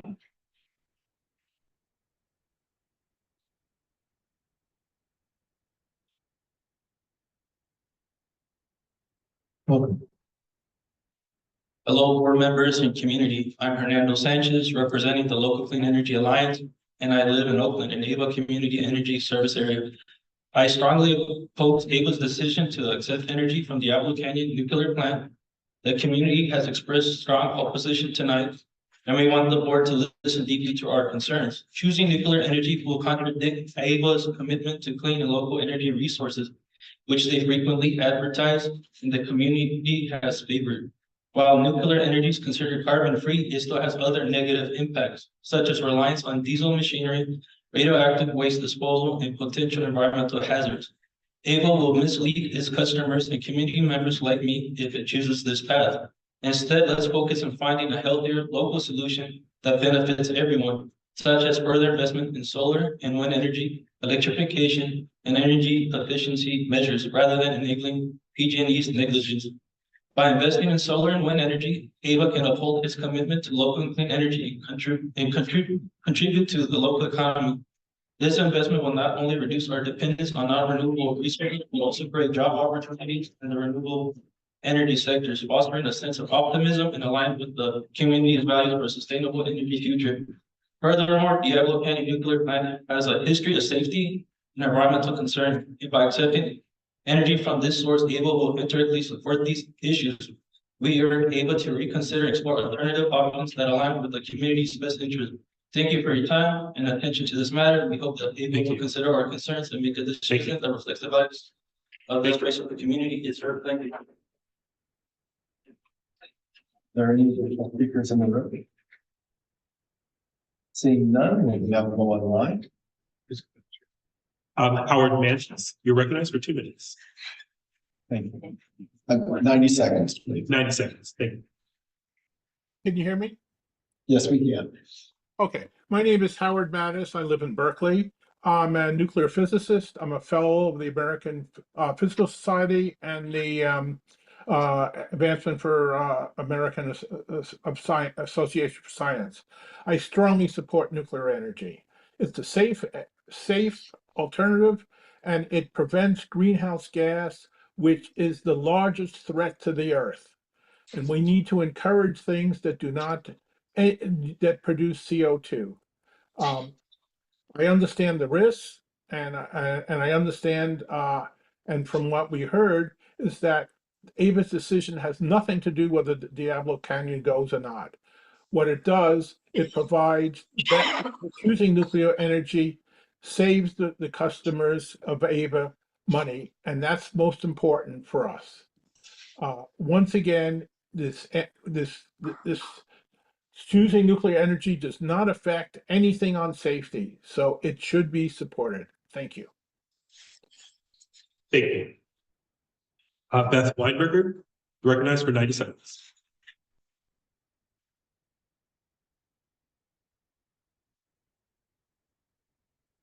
Beth Weinberger, you're recognized for 90 seconds. Sorry, I had trouble unmuting. Beth Weinberger, representing Kahila Community Synagogue, an Alameda County congregation of more than 500 households, most of which are in Berkeley and Oakland and are customers of Ava. Ava is a community choice agency that committed to provide clean and safe energy. It is our opinion that nuclear is neither clean nor safe, and the community has told Ava multiple times now over the past few years that it doesn't want nuclear and expects Ava to honor its commitments by rejecting once and for all the offer of the Diablo Canyon nuclear energy. Thank you. Thank you. Eric Brooks, you're recognized for 90 seconds.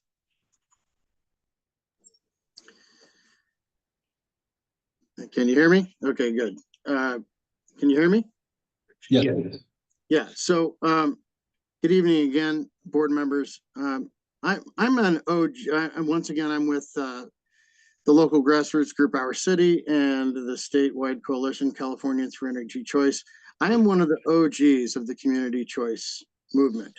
I was there at the beginning in the early 2000s with people like Paul Fenn and Tom Amiano and Assemblymember Carol Migden when we created the community choice programs. You are overseeing this as a board because I and others created these programs. And when we created them, we had absolutely no intention of allowing toxic, polluting nuclear energy in these programs. That was off the table. And by polluting, I include the greenhouse gas emissions. All the statements you've heard before that nuclear is somehow zero carbon are absolutely false. It's not low carbon, it's higher carbon polluting than solar and wind and tidal.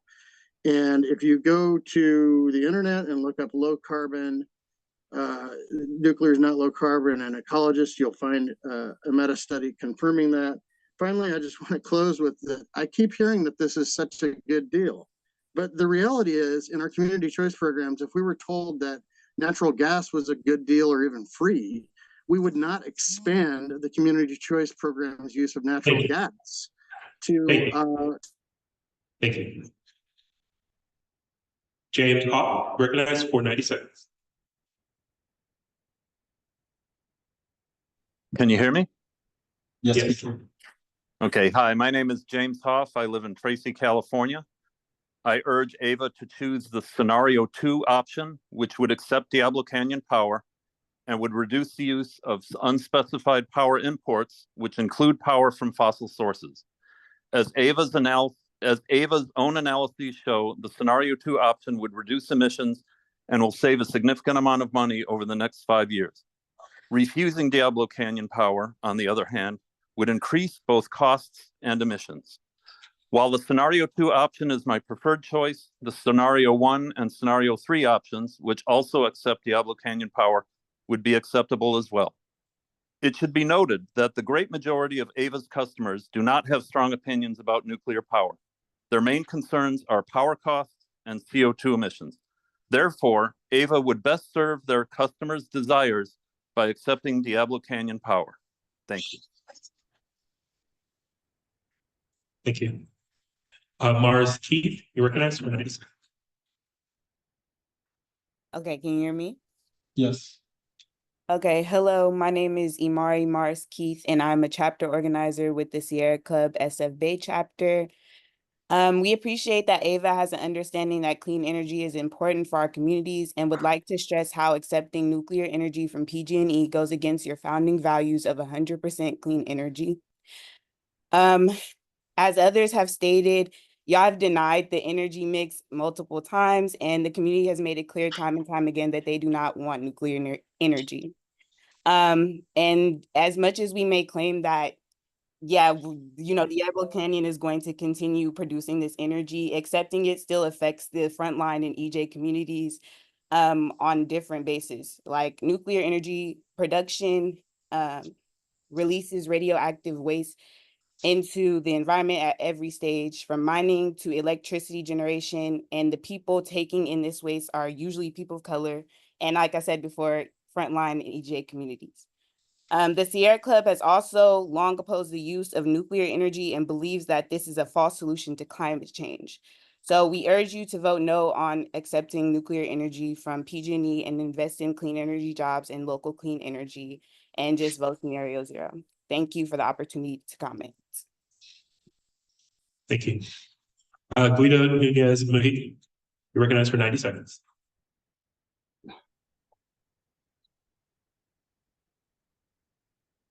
Good evening. Can you hear me? Yes, we can. My name is Guido Núñez Mujica, and I want to urge the Ava board to accept the allocation from Diablo Canyon. And I want to talk personally as an immigrant. And I want to say that for me it has been painful to hear all these comments about the community this and to do that, when a lot of people who need the most help in this community are not here because they don't speak good enough English, because they are tired from their blue-collar jobs, sometimes it's 2 or 3 jobs. And some people here, so painful, they want to deny these people a lower electricity bill. You know, I understand that we all don't think the same. And it's okay if you don't want to accept nuclear power. Create a separate plan for those of us who do. But you have no right to take the option for poor families, for immigrant families to lower their electricity bills and claim to do it in the name of people of color. Come on, that's preposterous. And the fact that Ava has a carbon intensity almost 10 times higher than PG&E, and we're talking about false solutions to climate change. Come on, be real. Thank you very much. Thank you. Emily Ross, you're recognized for 90 seconds. Good evening, AVA board members, staff, and community. My name is Emily Ross. I'm with the Reclaim Our Power Utility Justice Campaign, encouraging you to pursue scenario 0 in accordance with your previous decisions, the recommendation from your community advisory committee, and overwhelming public comment over the last few years. Accepting this seems like a favor to PG&E at the expense of AVA. It's an endorsement of nuclear energy and of PG&E. The investor-owned utilities like PG&E have been behind legislation that has disincentivized rooftop solar and destroyed community solar, which is renewable, local, decentralized, and affordable. And in turn, we remain dependent on energy that is dirty, like nuclear, and being sourced far away, resulting in the build-out of expensive transmission lines. Meanwhile, while investor-owned utilities are motivated by profit, period, that's what they're into, AVA, meanwhile, has a more expansive mission, which includes local clean power and tangible benefits to residents. When we consider costs, please consider non-monetary costs of nuclear, which includes significant health and safety risks. Please reject PG&E's nuclear offer tonight. Thank you. Thank you. Eva Berger, recognized for 90 seconds. Hi, my name's Eva. I'm a public policy analyst living in San Francisco. I'm not in AVA's service area, but San Francisco has our own CCA. And as you know, CCAs across the state are addressing this same question. So I still want to provide my viewpoint. Personally, I'm a huge fan of nuclear. It's zero carbon generation. It runs 24/7. It has a really low land and resource usage. I could go on, but I know you've already heard these arguments. Now, I know that not everyone agrees with me about nuclear, and that's okay. We all have different opinions and viewpoints. Some speakers tonight had one opinion. Others pretty much told you the exact opposite and said that those people were wrong. The great thing about a program like AVA Energy is that there's space for all these different viewpoints. If, for example, the AVA board were to decide on scenario 2, nuclear would start to replace unspecified power generation for customers on the Bright Choice plan. For AVA customers who don't want nuclear in their power mix, they can choose the Renewable 100 plan, which will not include nuclear. And for those AVA customers who support nuclear, and as you've heard, there's actually quite a few, they can get what they want from the Bright Choice plan. An added bonus is that the carbon intensity of the power mix will decrease, since unspecified power does include some fossil fuels, and that will be replaced by zero carbon nuclear. From what I've heard tonight, scenario 2 is a win-win situation. Thank you. Thank you. Alice Sun, you're recognized for 90 seconds. Hello, this is Alice Sung. I'm a constituent of customer of AVA Community Energy in the Piedmont area with Renewable 100 plan. Also a longtime Green Schools architect and sustainability practitioner. I'm speaking today to strongly oppose AVA Community Energy's taking the toxic radioactive nuclear power poison pill off of PG&E's hands.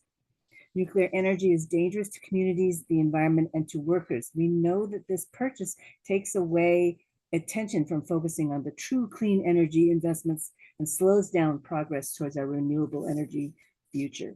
We understand that the agency feels pressured by skyrocketing PCIA charges to try and save money, but nuclear energy is an approach that actually undermines community choice goals, as well as efforts to fend off the PCIA. Experts note that the offer of free energy credits to CCAs by PG&E is not free, but rather includes the cost of wholesale power plus a gag order on CCAs as consideration payment to PG&E. Plus, CCA's tacit support for the expensive and dangerous continued operation of Diablo Canyon. If anything bad happens to Diablo, the CCA taking this deal will no longer be victim, but will be complicit on record with their board votes and power content labels, clearly showing they are collaborators with yet another PG&E disaster and willing partners to a criminal utility running. Thank you.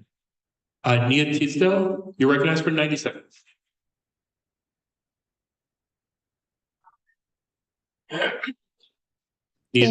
Hello, can you hear me? Yes. Okay. Hello, everyone. My name is Naya Tisdale. I'm an East Oakland organizer with CBE, Communities for a Better Environment. I work in deep East Oakland community with lots of folks, most of which who are monolingual Spanish speaking. And to someone's point earlier, these meetings should be more accessible so that folks can participate and share their opinions. But I'm here to urge Ava Community Energy to reject nuclear energy from PG&E. We should not be supporting the extension of the life of the Diablo Canyon nuclear power plant. I understand that this decision does not directly impact the continuation of the plant, but accepting this dirty energy sends a clear message. Nuclear energy is not clean energy. It's disastrous, exposing people and the environment to risk of irreversible negative health effects and even death. Ava should be prioritizing the long-term health impacts and consider the importance of truly serving rate-paying community members. Ava must stay true to the commitment for local clean energy solutions, and we need to be investing in local clean energy solutions.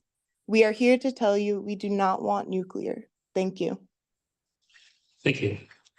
Paris Ortiz Wines, you're recognized for 90 seconds. Hi, yep, my name is Paris Ortiz Wines and I'm an Albany resident, and I'm calling to voice my support for the acceptance of Diablo Canyon's power, the single largest source of clean energy in our state. Now, my comment is not to discuss the merits of nuclear energy, for there are data and facts in the letter that we have submitted, but I'm here to express support for a smart and sustainable choice for my CCA. So under scenario 2, Ava has the opportunity to offset our carbon intensity, reducing unspecified power to 9% in 2025, aka less fossil fuels, and there are no costs associated with the acceptance of the allocation and will actually have future cost savings and emission reductions. So Ava's mission is to transition to a cleaner, more efficient energy supply, and accepting Diablo's low carbon energy supports this goal and will actually allow for more clean energy to be developed. So why wouldn't we do it? Let us please make our decision based on facts and not fear. Please vote yes on scenario 2. Thank you. Thank you. Timothy Smith, recognized for 90 seconds. Hi, can everyone hear me? Yes. Yes, this is Timothy Smith from Fremont. I want to encourage the board to vote in support of accepting nuclear and in support of scenario 2. I want to second all the other comments that have been made in favor of nuclear in scenario 2, but I do want to point out 2 other facts I think the board should consider. One is there's nothing in the original founding documents or joint powers agreement of EVCE and AVA that actually calls for or prohibits nuclear. In fact, the founding documents of the CCA are quite clear that the goal is to reduce carbon emissions by any technical means possible in the most efficient and cost-effective way. And I believe accepting nuclear is within the original goals and origin of the CCA as approved by the municipalities and written on paper. The second point I want to make is this concern about Diablo Canyon not being local. It is roughly about 200 miles south of the CCA boundaries, but there are many projects the CCA AVA has bought power from and invested in that are several states away in New Mexico and Arizona, which is far less local than San Luis Obispo is. So thank you for giving me this opportunity. Thank you. There are no further hands raised at this time. Closing public comment. Yes. Done. Okay. So now that we've closed public comment, I appreciate everyone's respectful behavior during that process as well, so that we can hear all perspectives and opinions. We'd like to go ahead and get the CAC comments related to this item, and then I'll be opening it up for member conversation and discussion. So CAC, if you don't mind, would you please let us know about your report on this? Thank you. I feel woefully inadequate to express the emotions and outcry that these allocations have evoked, but it is my job to express that the community has twice voted down the acceptance of nuclear power. Prior to when I came in 2020, it was a unanimous decision. And today, back in June, another vote. It was not unanimous. There was one aye for the nuclear allocation, and the rest was for the option 0 to reject the nuclear allocation. However, I'm gonna do my best to be the spokesperson for all the people that have contacted the Community Advisory Committee and petitions that and the outcry against the nuclear allocation.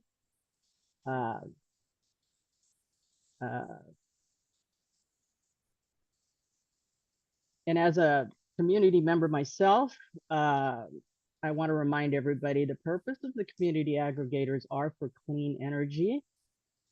Nuclear is not in the mix of clean energy. It's never been specified as clean. And finally, financially, this decision is easy. It makes a lot of sense. We recognize that. And it makes a lot of sense, especially to PG&E. PG&E desperately wants to keep that nuclear plant around so that they can look good, and it would help them financially. But morally, we are denying our predecessors' rejection of nuclear power. The fact is that if there is a demand, there will be a supply. If we do not demand it, eventually the supply will go away. So I also want to mention that Peninsula Community Clean Energy across the bay has rejected this nuclear allocation, and I admire their power mix, and they have done a very good job of keeping things on track with clean energy. So that said, the Community Advisory Committee has rejected with a no vote. Thank you. Okay, with that, we've completed public comment, and we've heard from the CAC. We've heard the presentation. Right now, we'll go ahead and begin with member comments or deliberations related to this item number 15. So any comments from members in the room? Member Roach. Thank you. Before I make my comments, I just wanted to make one clarifying comment, because I've heard a lot of talk now about everyone's viewpoint about the origination of AVA and whether or not nuclear was part of that conversation. And I think there's a reason why, if you look at the Joint Powers Authority, it is silent on nuclear. And that was because there was a specific conversation, or there was a conversation about that at that time, whether or not to include banning of nuclear in the Joint Powers Authority. It was voted on and it failed. So that's why the Joint Powers Authority is silent on the matter. This has obviously been a continuing conversation along the way, but Hayward was an original member, and that's the information I received from that board member at the time. So I just wanted to get that out there, because obviously it's everyone's perspective on who was a member at that time, but it has always gone back and forth. I also don't think we're in the same scenario as we were when this was being voted on in the past. Diablo has been extended. It was predominantly voted on. I mean, it was almost the majority of the Assembly and the Senate voted on this to extend it to 2030. So I don't think we're in that same scenario when this was voted on before. We're not doing anything to extend the market for that, in my opinion. I do see this as pretty simple. Like, our climate emergency is the warming of our planet. The predominant contributor to that is the burning of fossil fuels. If we can reduce our reliance on fossil fuels, and in our case, reduce that unspecified category and right choice to get us to the 2030 goal, which I'm committed to just doing this to 2030, and we'll agree to anything that's going to help us accelerate our procurement of renewable energy, then I will be supporting that. I just want to remind my colleagues that Hayward has a power plant in our city. We're a low-income community, so our frontline communities are affected by this plant every day that it is in operation. So the sooner that we can reduce the reliance on that plant, the sooner we can recover from those health disparities from exposure to the burning of fossil fuels that our residents are experiencing. I don't see this as a choice between nuclear and renewables. I see this as a choice between fossil fuels and nuclear. So if you know, when we get to that point in the future that we're talking about, you know, an overwhelming ability to procure and invest in renewable energy, I will choose that every day. But right now we're not there. And in my opinion, scenario 2 helps us accelerate. That's the quickest way to reduce our need for that unspecified power, which currently includes nuclear. So I will be supporting that. I'll move on the scenario 2 option. If I can do that at this point, I would like to do that. And those are my comments. Thank you. If I may, real fast, staff also recommended there might be a chance to bifurcate. Maybe we vote on the nuclear allocation first. Would you be willing to? So I'll vote on first, voting for accepting nuclear, and then we'll get to the scenarios. Thank you. Thank you. And I apologize. I just want to remind the members that we have approximately an hour left in the room. So if we can try to manage our comments. So additional comments, Alvin, yeah. Share the light. Thank you. I will try and keep this brief, though I've had a long time to think about this without a chance to address it substantively, as I, like many of us, came onto this board after this decision had been last made. The majority of us haven't had a chance to roll on it, so I appreciate the opportunity. To press out my comment, I agree with everything that Member Hayward just said. To put my own spin on it, for me, a lot of this starts with the fact I am the youngest member of this board, which I mentioned not to make my colleagues feel old, so that's a fringe benefit.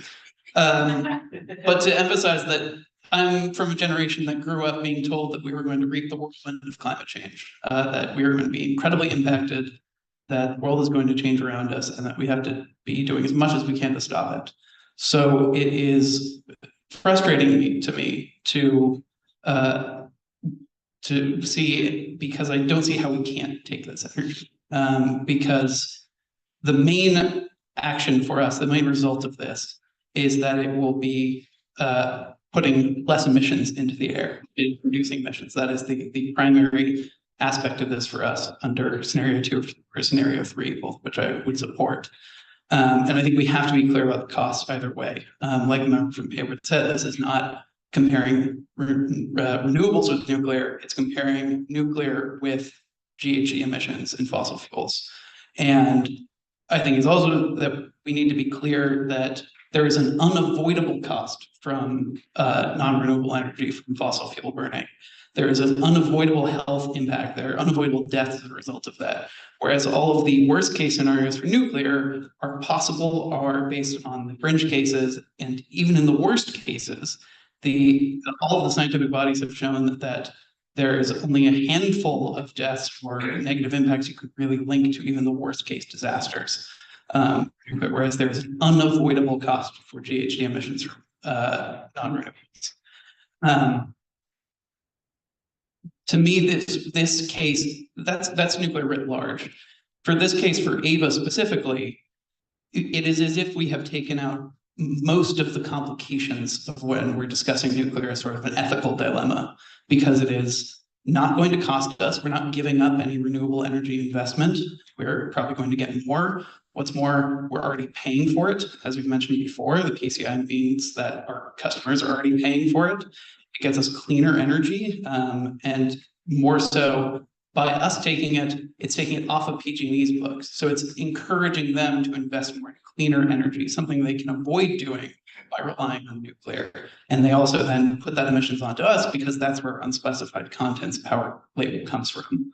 And then on safety, I do not believe our acceptance will affect whether Diablo Canyon operates or not. Our rejection certainly didn't previously. We rejected it, but it got extended by a near unanimous vote, as we've noted, and that's because it provides 10% of the power of the state. That is just such a big portion that is going to be incredibly hard for us to get off of it when it's a base load power. It goes when the sun doesn't shine, the wind doesn't blow. So that's where I'm wrapping up. I admit nuclear isn't a silver bullet. It takes a while to get online. It's difficult. It's costly. But what we're talking about is a plant that's already in operation that we can get and that we can use to limit our GHG emissions. And I don't see how we can't take it because I'm here to talk about the practicalities of climate change and reducing our GHG emissions. And I don't think we have time to stand on the ceremony of our fears or qualms about this when we see that the practical impact is a benefit for us. So I'm happy to second the motion Member Rowe made with the comments. Thank you. We'll consider the first and a second at this point for the bifurcated motion. Okay, Samuel. So I'd encourage us not to do emotions. I just think we can just go with option 2 because I think that's where we're going to end up. But let me just jump to I agree wholeheartedly with what's already been said. Let's be really clear about something. We're paying for it. It's already paid for. We're not really changing anything about the system. So we're really having a form a hypothetical discussion. What I think was most compelling is when you have a city like Hayward, where you have actual frontline communities, not the theory of frontline communities, but actual frontline communities that are adjacent to a smokestack. When we talk about, when I came onto this board, it was all about it's greener power. It's reducing global warming. Not green as a concept, but we're actually reducing the impact on the planet. And we know that methane is far more dangerous than CO2. And so when we talk about the gas-fired plants, it's the production of the methane and the release of all that methane that causes significant exposure to the planet. So we're not changing whether nuclear gets produced. It's being produced. It's simply a question of, do we get credit such that another market player, an investor-owned utility, must more accurately display what they're doing? So when we talk about social good, not only are we endeavoring to reduce methane use, but we're also increasing transparency and we're benefiting frontline communities directly. We purchase power from far, far away already. I am a big believer in decentralized power. So I do believe that we need to support local solar, but that's not really the question of the table. And so I think that I unequivocally support measure 2 or option 2. And I think that that's what you're going to find just based on the questions that you were asked, that a clear majority, I'm not saying it will be unanimous, but that a clear majority of people want to reduce greenhouse gas emissions. And that's what we're doing by making this proposal. Okay, thank you. Oakland, I saw you, and then Livermore next. Thank you. Sorry, Judy? Yes, please. Thank you. So I'm against taking the nuclear allocation. I think some of you are already aware of that. And I was here on the board when we discussed this 5 years ago or thereabouts. And it was a robust discussion. I heard some of the things, everybody on the board at the time heard some of the very same things we heard tonight in terms of information and assertions and facts and so on and so forth. Yet the decision was 2/3 of the board voted to not accept the nuclear allocation. I'd like us to continue that. And in fact, I was on the original advisory committee before we were actually created as a JPA. And I don't recall a particular vote about it, but maybe I was absent that day, but I do recall a number of discussions, not long discussions, but real discussions about nuclear in terms of whether that should be part of the mix once the CCA got created. And the overwhelming consensus in the room was that it should not be. And I remember that very clearly. And it wasn't even, it was overwhelming. It was overwhelming. Again, this was several years ago. People's minds could change. New people come on the board and have new perspectives. Obviously, that's what we're seeing today, regardless of what their predecessors chose to do or were decided to do based on what the information they knew from constituents and the facts and so on and so forth. We also know today most CCAs in PG&E service territory do not accept the nuclear allocation. I guess there are a couple who are, besides us, who are rethinking that, but as of right now, most of them do not accept it. And I think there's a number of reasons why they don't. I think some might change their mind, but I think most are not going to change their mind. I know there's I don't want to get into a long discussion because, as was pointed out, Diablo Canyon exists, is going to exist till another 5.5 years or thereabout.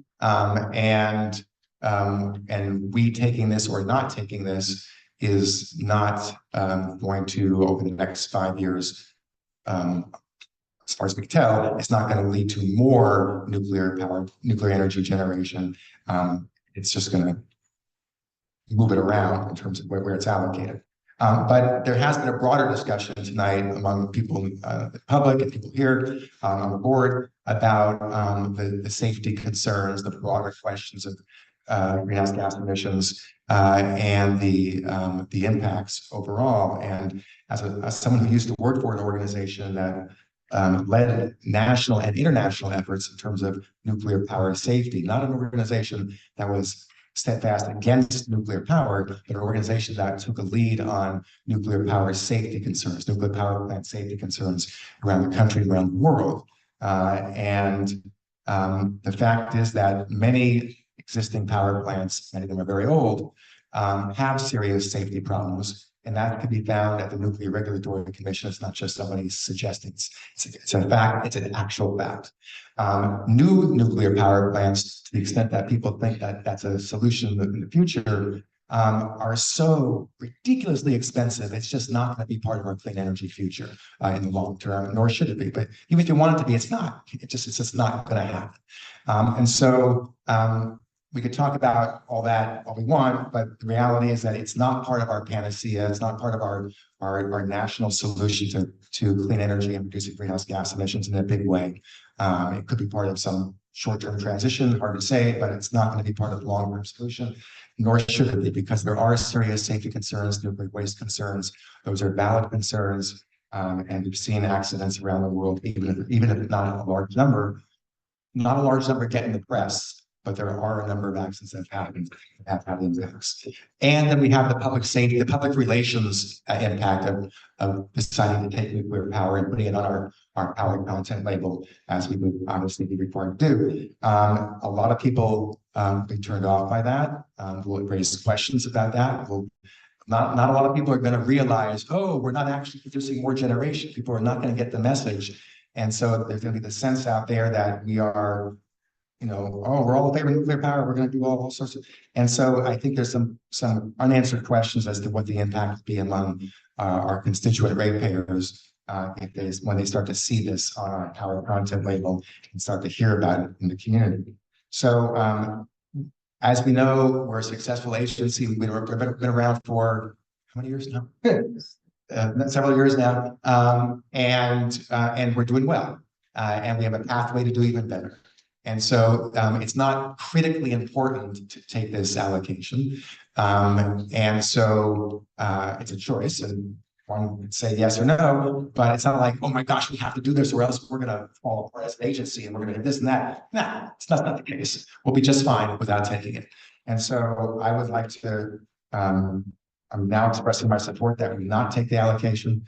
And I might have a few other words that I hear more people speak, but those are my comments for now. Thank you, Mr. Chair. Thank you. Livermore, I believe you were next, and then you. I think you first. Oh, okay. Well, I called on the. I think we'll be fine if we take it. But I think, I think people, I don't think my age group. Sorry. We're still thinking about the China syndrome or Silkwood and maybe even Godzilla. Anyway, I am not as eloquent as Aaron and Juan are, but I am in favor of taking nuclear. It's not gonna hurt us. Option 2 or 3 would be fine with me. So I agree with you, Aaron, that you're more eloquent than I. Okay, Berkeley. Thank you so much. Thank you to members of the public. Thank you to staff, and thank you to those of you who've spoken and those of you with whom I've had an opportunity to have conversations within the full bounds of the Clown Act. This discussion has kind of led me to have my different parts of my life flat before my eyes. The first one was in 1986, when I was 2 years old and Chernobyl happened, and I was evacuated to Moscow for almost a year because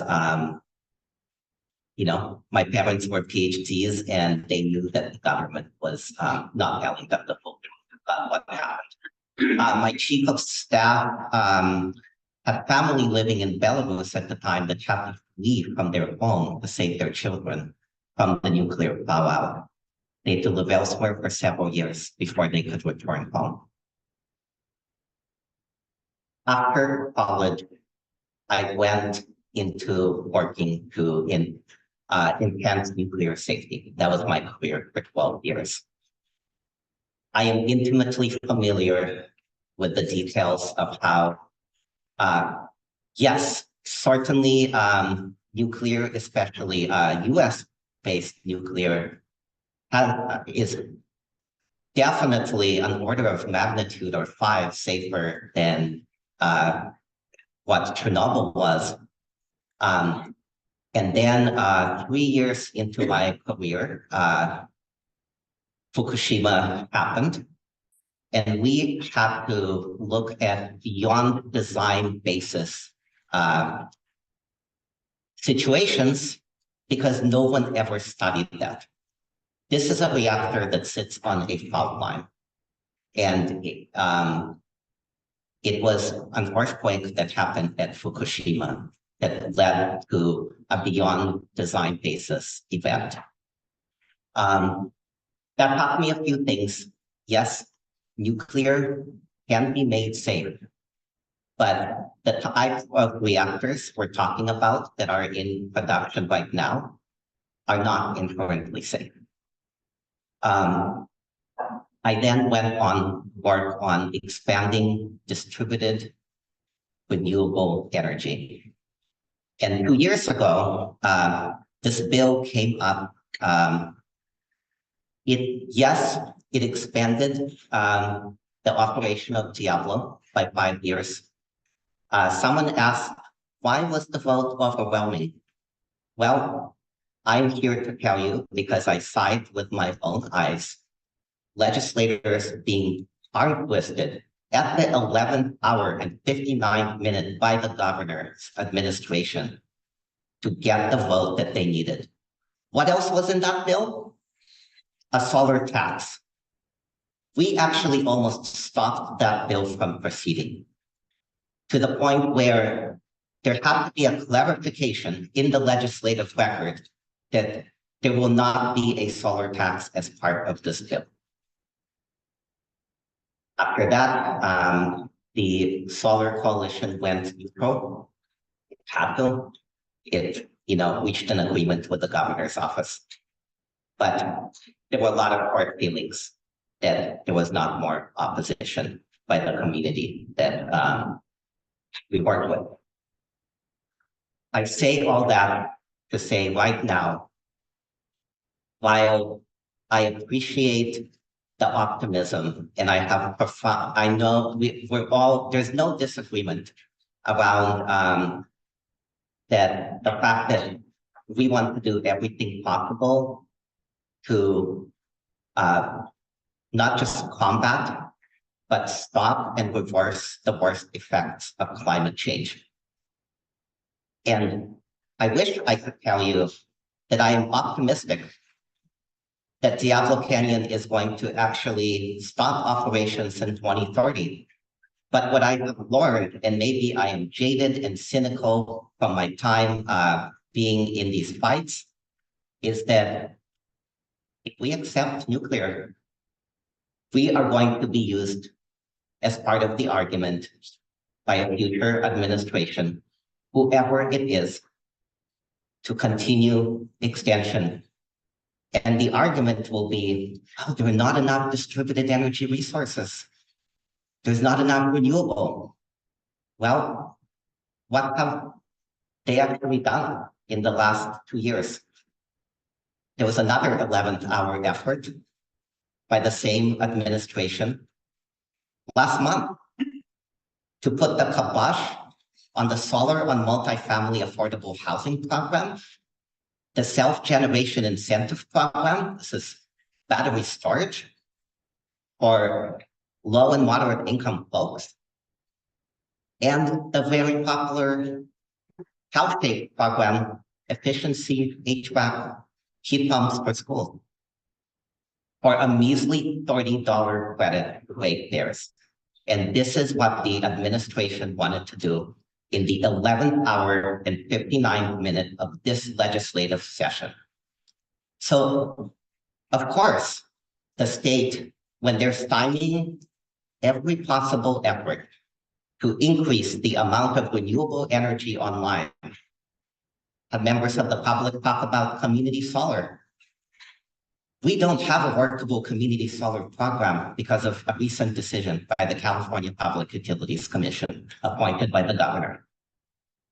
And so the argument, I don't want us to incur the reputational risk of being used by any future administration to pit renewable energy against nuclear, just like it has been done before my very eyes.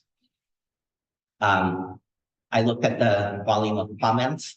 I respect everyone's position. I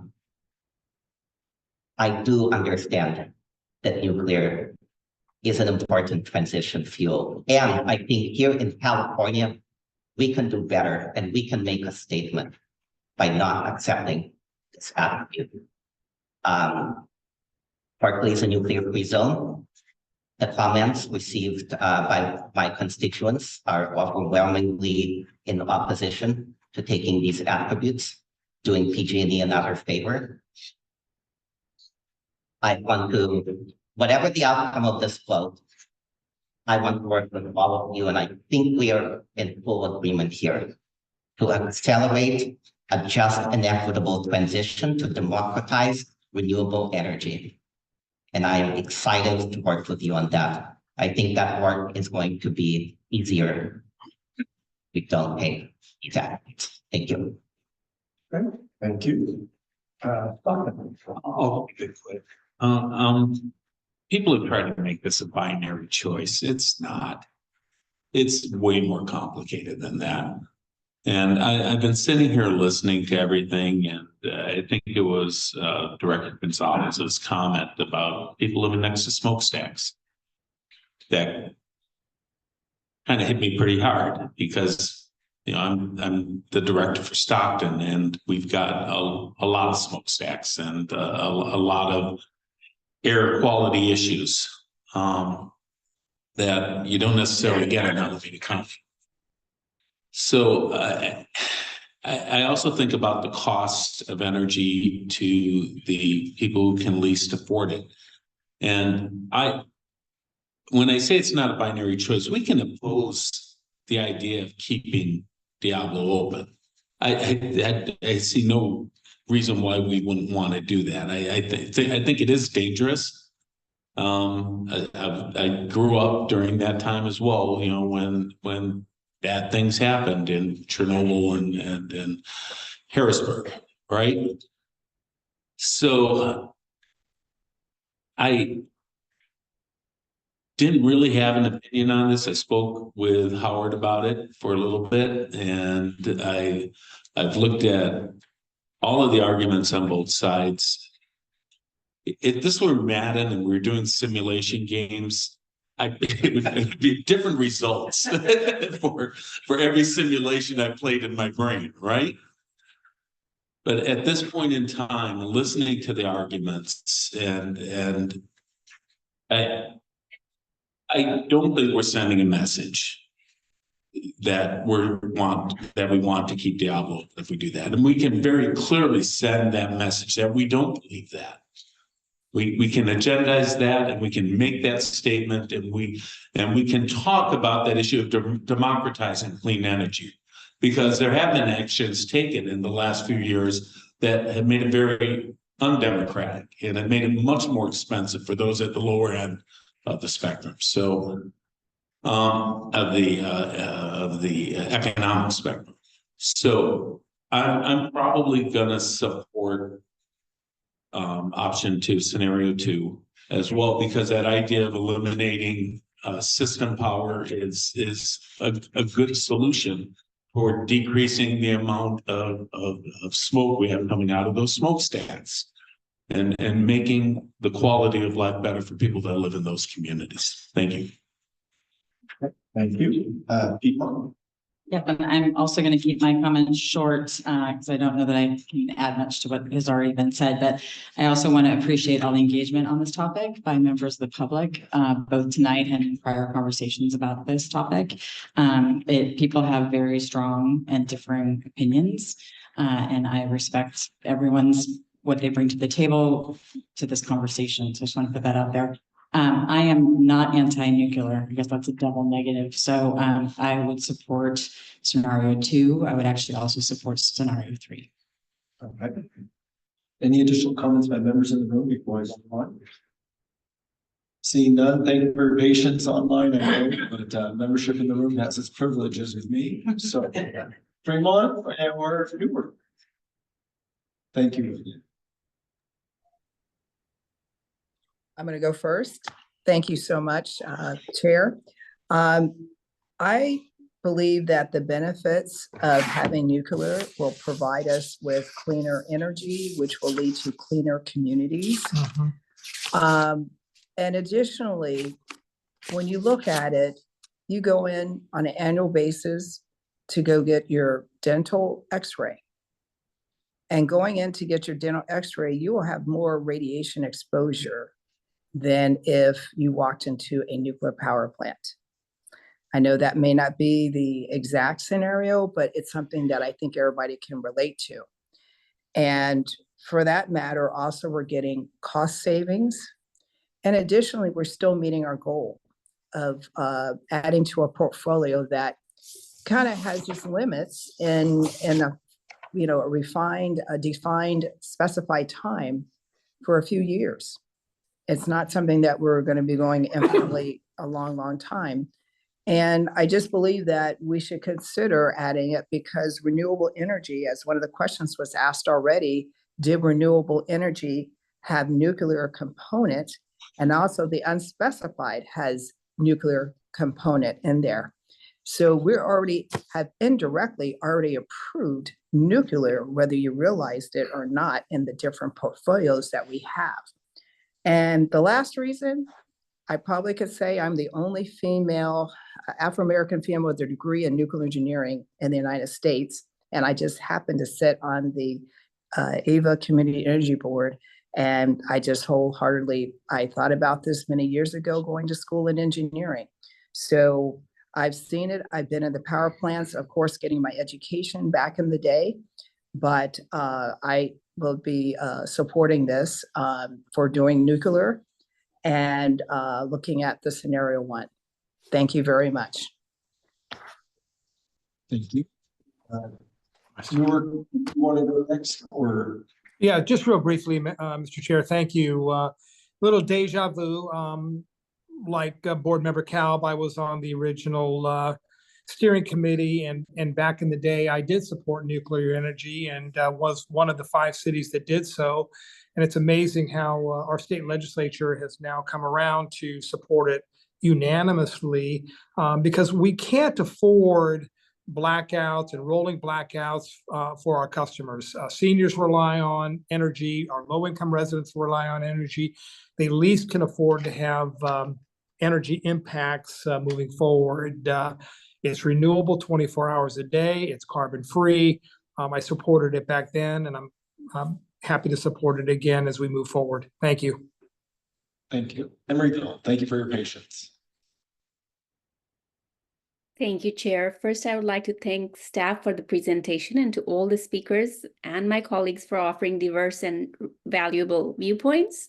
And I'll keep it short. I'm proud to represent the city of Emeryville. Our city transitioned to 100% renewable in October 2022. We considered it worth it to pay an additional $3 to $4 per month per average household to reduce our city's carbon footprint. So for me, it would be a step backward to accept nuclear energy. And I would like to keep the AVA brand clean and actually choose scenario 0. A brand is based on values and principles. Values and principles cannot be weighed against cost benefit, especially when we are doing well fiscally. Therefore, I support 0 for 0 emissions and would like to keep the brand clean. Any additional comments by any members online at this time?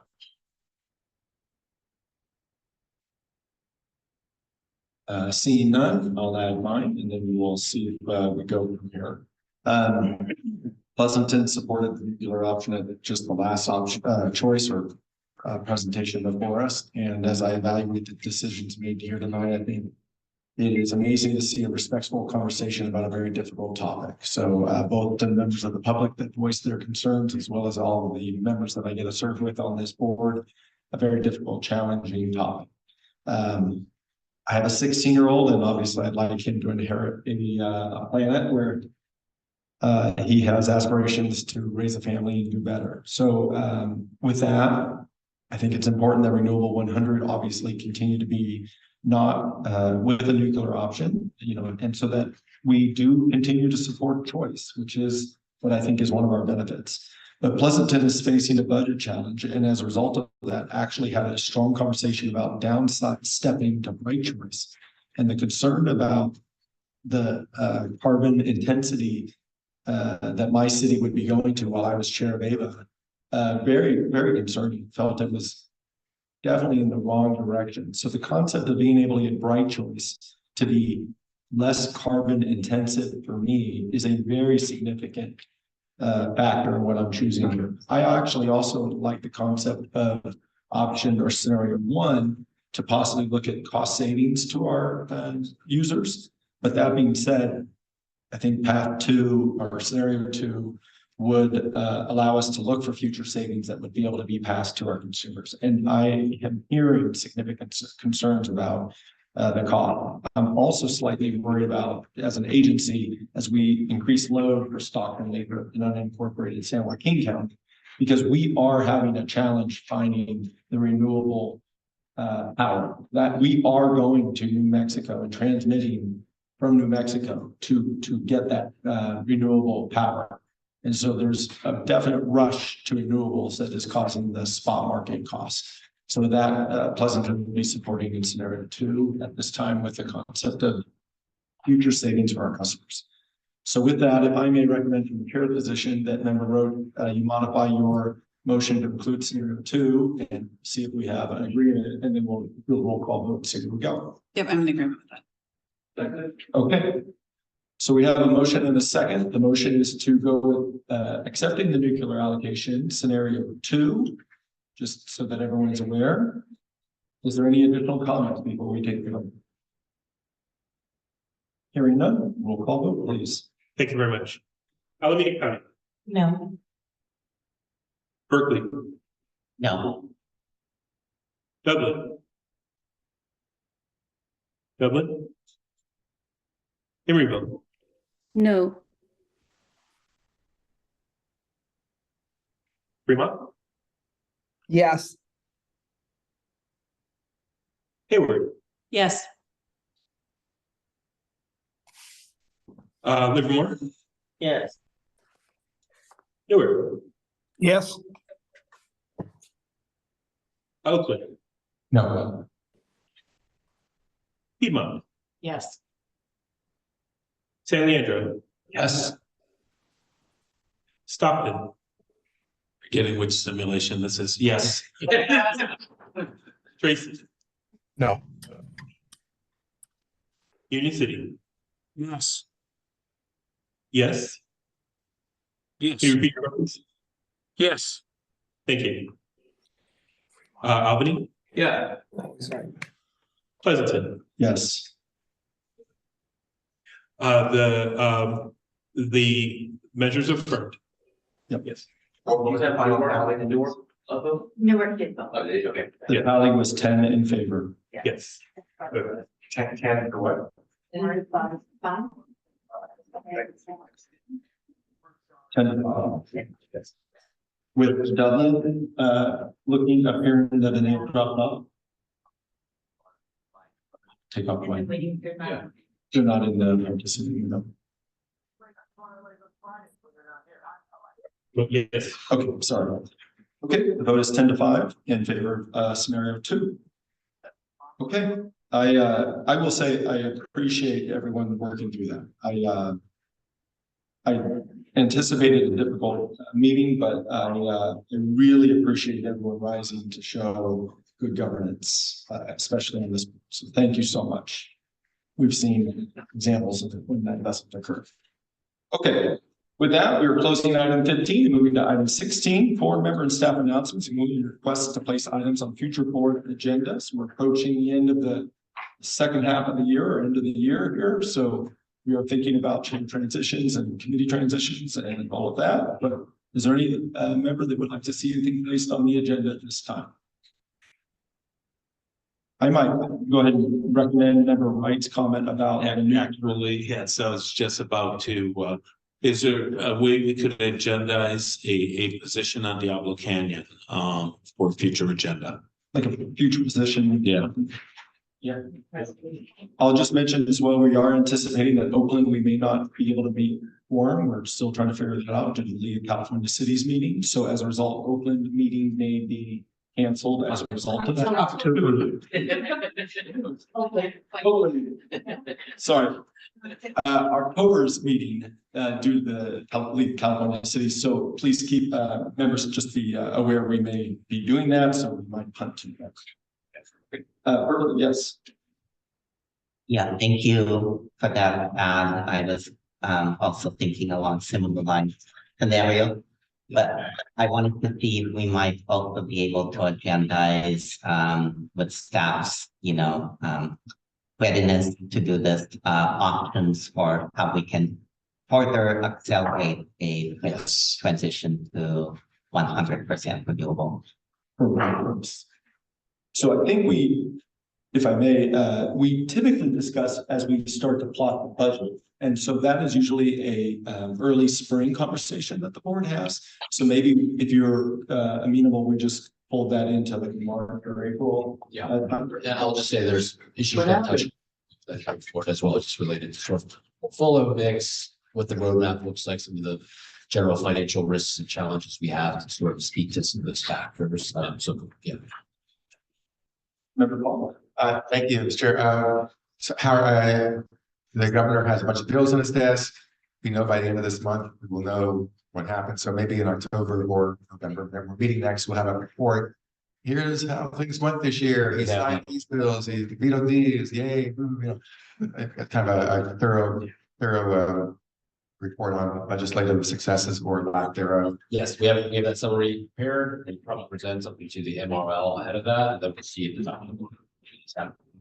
And I don't know if maybe not the same time, but maybe a month later, are there some kind of like a sneak peek at next year?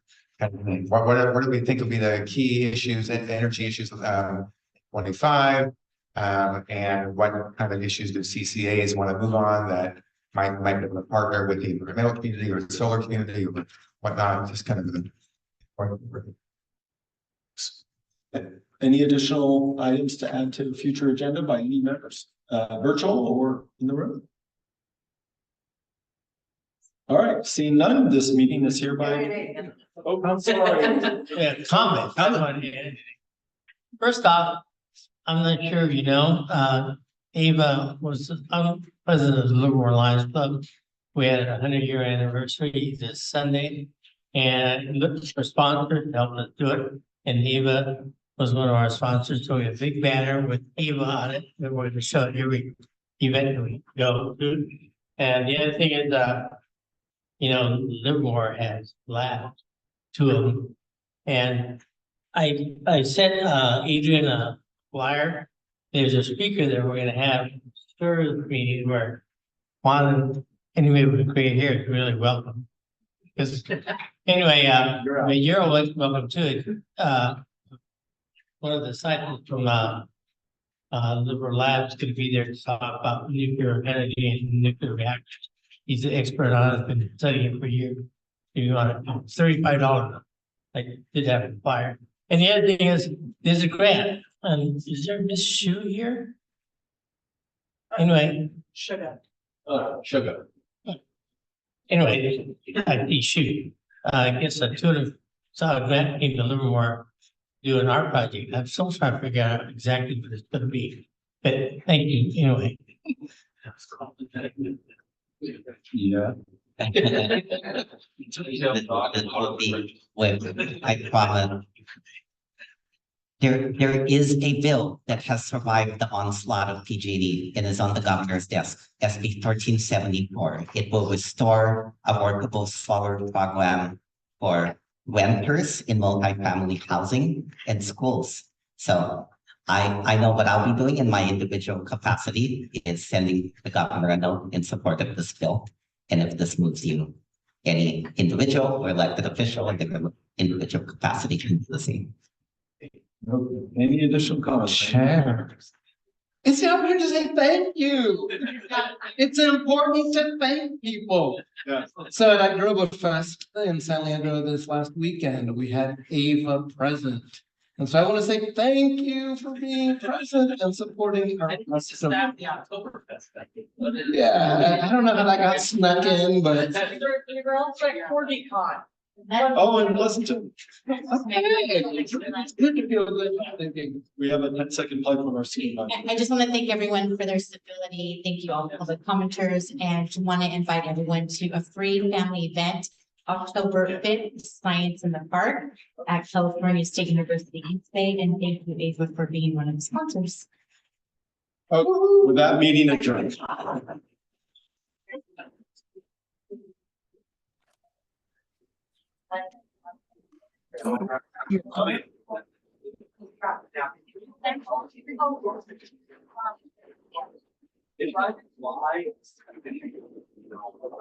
Yeah.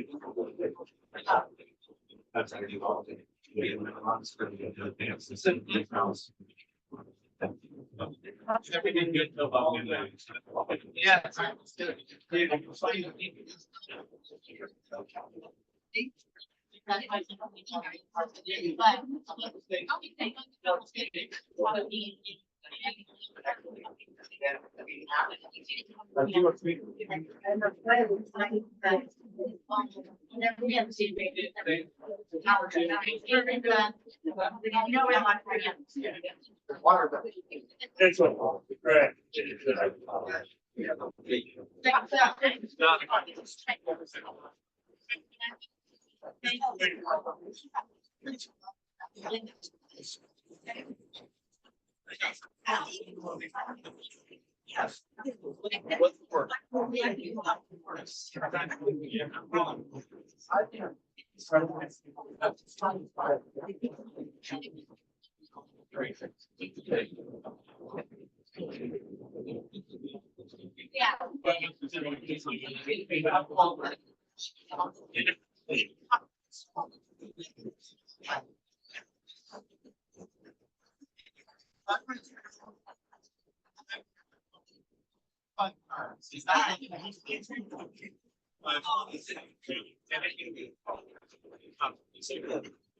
It's not a thing. It's not